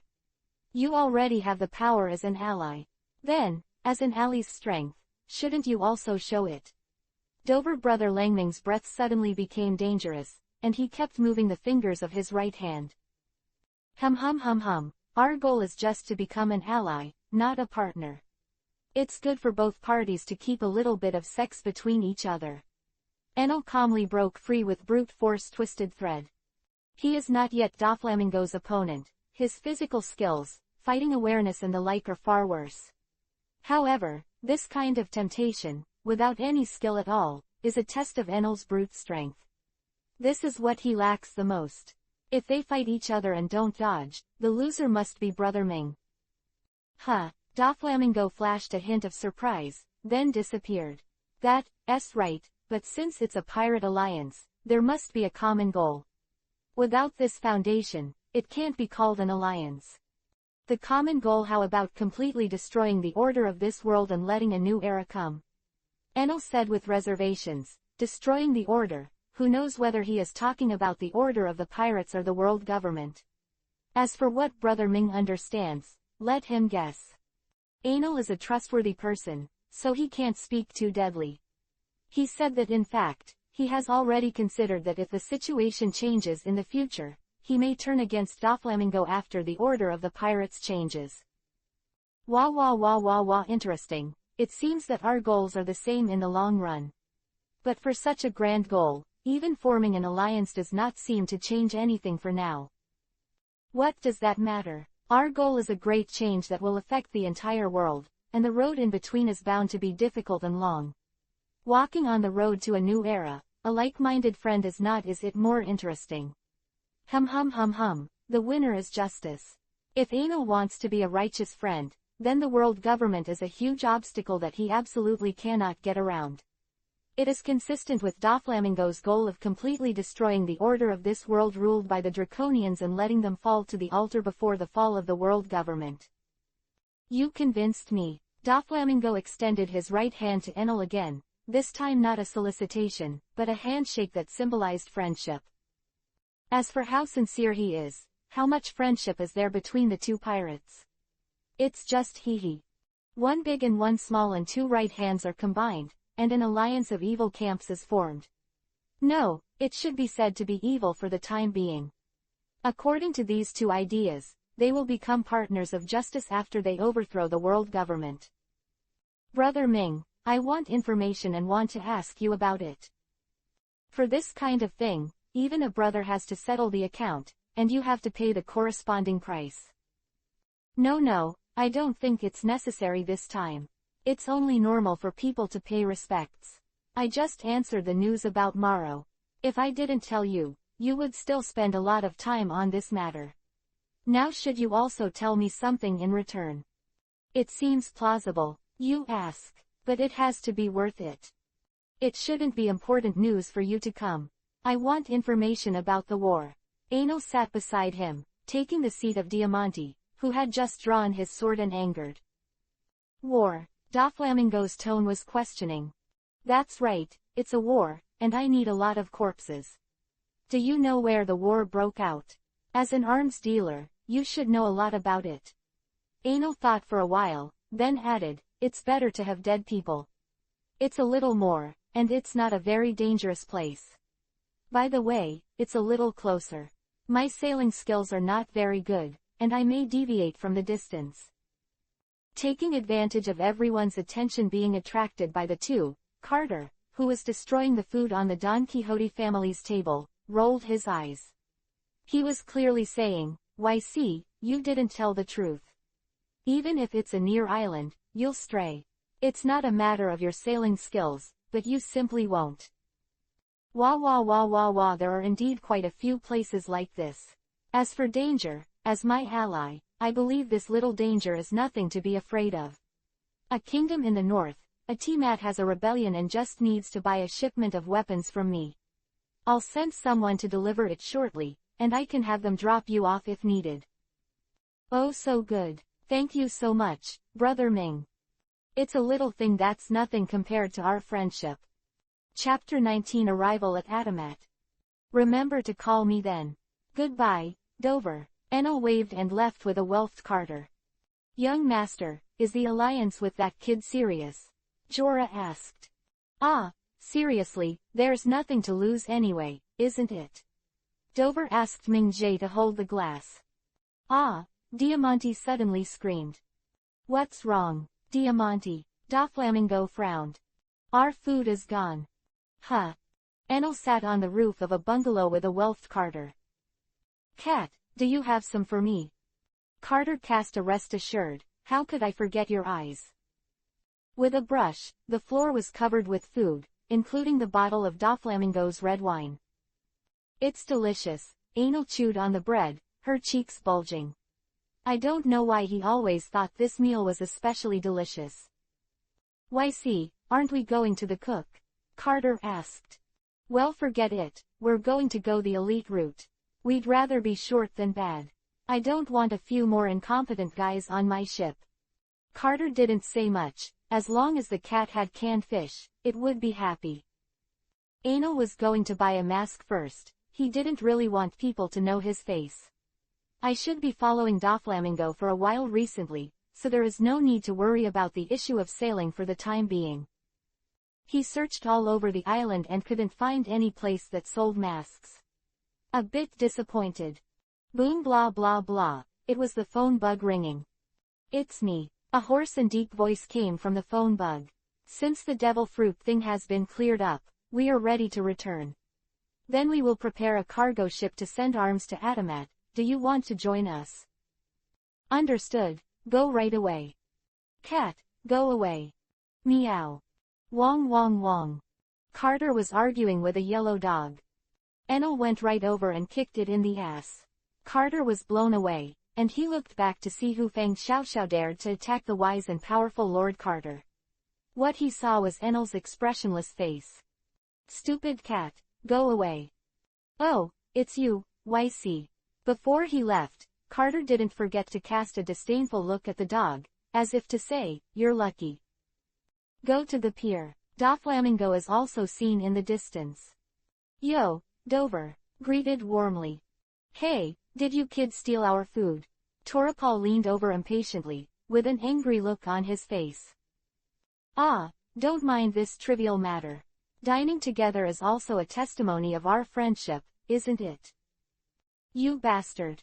Tisk, stingy, you see how generous Dover is, and you don't say anything. No wonder you don't have the qualifications of a king. Ah, is that so? Torapal was stunned for a moment, then furious, I believe it is your fault. Ha ha ha ha, you shouldn't have believed me, idiot. Enel grimaced at him. Take Carter to his boat. To keep himself from getting lost, he tied the boat to Doflamingo's flamingo with rope. Come to the base of Doflamingo, which is an abandoned port. The cargo ship is ready and ready to go. It seems that Doflamingo's business has really just started, and now he still needs to provide door-to-door service to attract customers. I remember that in the Dressrosa arc in the original book, the pirates came to load the goods themselves. Gradius and Virgo took Enel to the ship that was bound for Adamat. Enel wore a pale grimace mask with only his mouth exposed, which he asked for from Doflamingo. Lord Pika, Lord Gladius. The pirates on the boat talked one after another. Is everything ready? Let's go then, Gradius said lightly. He didn't listen to the pirates' answers at all, because the answer could only be one, and if he wasn't ready, he wouldn't have to live. Tisk tisk, can this thing really kill people? Enel picked up a snatch and scrutinized it carefully. Lord Gladius, who is this? A pirate asked. If it wasn't for the fact that Enel came with the two adults, if ordinary little devils dared to mess with their important goods like this, they would have slashed them with a knife. Don't worry about him, this is Enel, an ally of our family, this time we will go to Adamat together. Gradius replied. Yes. Enel aimed his gun at a pirate and muttered, would you like to try the power? The pirate who was facing him was terrified, his hands swaying again and again. Master Enel, don't do it, you will die. Tisk, don't be nervous, I'm joking. He gave a harmless smile. But he wore a pale grimace mask, a smile no one else could see. But I really want to try it out. It's basic common sense that pirates can't kill people with their guns. The heart that the pirate had just put down lifted up again. How can a gun not kill people? Who told you common sense? The pirates next to him complained one after another. Kingdom of Adamat. Because of the king's brutal rule, the people took up arms to resist. Originally a riot in a small town, it spread rapidly and gradually turned into a nationwide rebellion. Although he was caught off guard at first, the king's army, who reacted later, quickly suppressed the rebellion and gradually gained the upper hand by relying on the advantages of weapons. Damn, I don't have enough weapons. How can we fight this war without weapons? Said a middle-aged man with orange hair and a scar that slanted to his face. He was the leader of the rebel army. The unfavorable battle situation from various places has already made him devastated. We have purchased the arms from the Don Quixote family, and they are expected to arrive tomorrow evening. Damn, let the brothers work harder and hold on for a few days, and things will get better when the weapons arrive. Another reminder from the Don Quixote family, please speed up. Yes. How ironic that we are pinning our hopes on saving this country on a bunch of pirates. There's no way to do this. You can't buy arms through regular channels. That's forbidden by the world government. We can only rely on these shady channels. Polly, take a rest, just leave it to me. You haven't slept for 2 days. Said a man in green next to him. No, as your leader, how can I fall asleep at this time? The brothers are still fighting on the front line. I can still hold on. Polly's eyes were bloodshot. Report, a ship has come from the port with the Don Quixote family's flag on it. Is it coming? Polly was overjoyed. But how could it be so soon? Didn't it mean that it wouldn't arrive until tomorrow night? Chapter 20 Rebel Army. Hum hum hum hum hum, I smell a strong breath of death and destruction. Enel stood on the bow with an intoxicated face. What an astonishing ability, Pika exclaimed. The pirates covered their mouths, trying not to laugh out loud, and at the same time covering their expressions. Pika's unique, high-pitched voice like a girl is too easy to make people laugh. Pika is very concerned about his voice, and if he is laughed at, he will kill all those who laugh. So the pirates endured extremely hard. They were able to get here fast because Carter used his powers to stow the gun, and Anal was wrapping the ship in darkness, counteracting gravity. Along the way, it floated over the sea. It's just a little trick with devil fruit. I can help with the delivery next time. It's up to the young master to decide. When we got to the pier, there was already a large group of people waiting there. Polly looked at the waterline of the boat and felt that something was wrong. It didn't look like it was loaded. When Pika and the others got off the boat, they gathered around. Do you belong to the Don Quixote family? I'm Polly, the leader of the rebels. Enel looked at the leader of the rebel army. He was wearing a patched brown suit that was covered in dust and blood. The scar on his face is not hideous, but it adds a sense of stability to him, making people feel that he is reliable at first glance. I silently commented in my heart that it sold very well. That's right, we are. The things are brought, you pay the balance and we will leave. Gradius looked at Anal. Enel nodded to Carter. Carter understood. A round green void appeared on the ground. What? The rebels panicked. Calm down. Polly's strong voice calmed them down quickly, as if they had found their backbone. This shows that his prestige in the army is very high. Boxes of guns and ammunition emerged from it. Look, it's a weapon. Great, this country is saved. A person who also appeared to be the leader checked it, counted the number and nodded to Polly, no problem. Gradius also opened the box full of Bailey. Enel caught a glimpse of those Baileys that were partly crumpled, and it seemed that it was not easy for the rebels to collect the money. Pika and the others left, leaving behind one person, one cat, and a group of rebel troops. Meow, Bessie, where are we going next? Carter asked. Of course I'll go wherever I need something. Enel smiled. Well, sir, what's the matter with you? Polly asked. Because Enel was shrouded in darkness, what Polly saw was what Mara looked like when he saw Enel, a black mist in the shape of an adult. Didn't know he was actually a kid. Oh, I'm Anal, I'm here to see, he replied flatly. Polly's mouth twitched. Who was he lying to? Who will come to the battlefield for sightseeing? Of course he didn't worry about such a person who exuded the vile aura of a villain. In an instant, he was labeled as unintelligible, untrustworthy, and extremely dangerous in his mind. Anal is not a person who can watch words, otherwise, he will definitely shout injustice. Heaven and earth conscience. My goal is to become a righteous little partner. How can I use such dark thoughts to speculate on me? I don't have the slightest interest in your outcome, I just want to touch a corpse. Since it's sightseeing, do we need to arrange an itinerary? You know the current situation in this country, it's not very peaceful.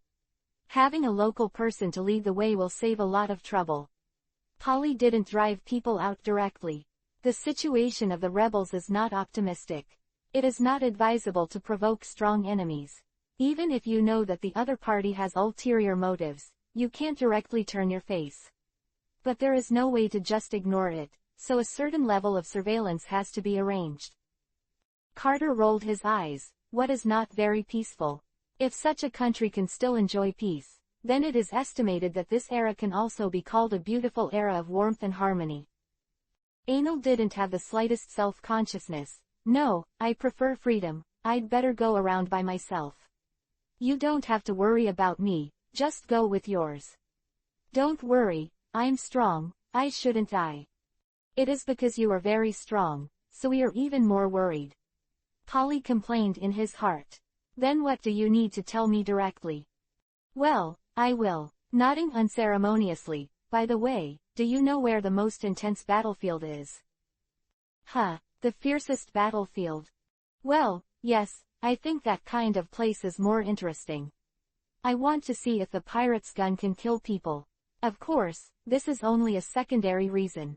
The most important thing is of course to collect life energy. Life energy is not only possessed by living creatures, but also in the corpses of those who have died not long ago. However, the life energy of the corpse will be greatly lost over time. Generally speaking, the longer the death, the faster the loss of life energy. Polly didn't understand his logic very well, but he still said, the most intense battlefield is probably in the Rusty area. Oh, in which direction?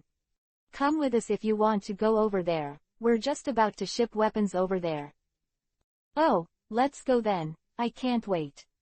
But the transport of the weapons will take some time. That's not a problem, fit into Carter's space and go over there.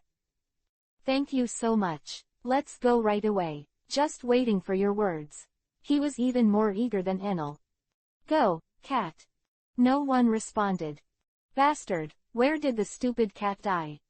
A huge gray-black mouse was chewing on a corncob. Carter crept in from behind, and then a hungry tiger swooped over. Between the lightning and flint, the mouse drilled through the hole next to it. Carter flexibly turned in the air, changed the direction of his forward lunge, and rushed towards the hole as well. Meow. The mouse turned around, gave it a contemptuous look, and swaggered away. Carter's head was stuck and he couldn't step back. Wanting to move on, but getting stuck.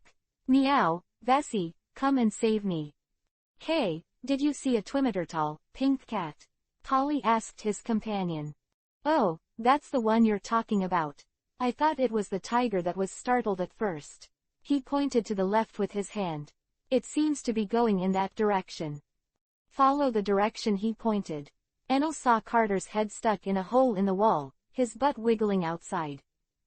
Polly looked at the hole with a nostalgic look. He remembered the days when he was a child who got in and out of here and played. But the past will never come back. Anil didn't know that this place was a place of precious memories for Polly, but even if he knew, he wouldn't care. He used to knock down the wall with one punch. Carter finally got out of trouble, and the cat's face was full of excitement. This card sucks.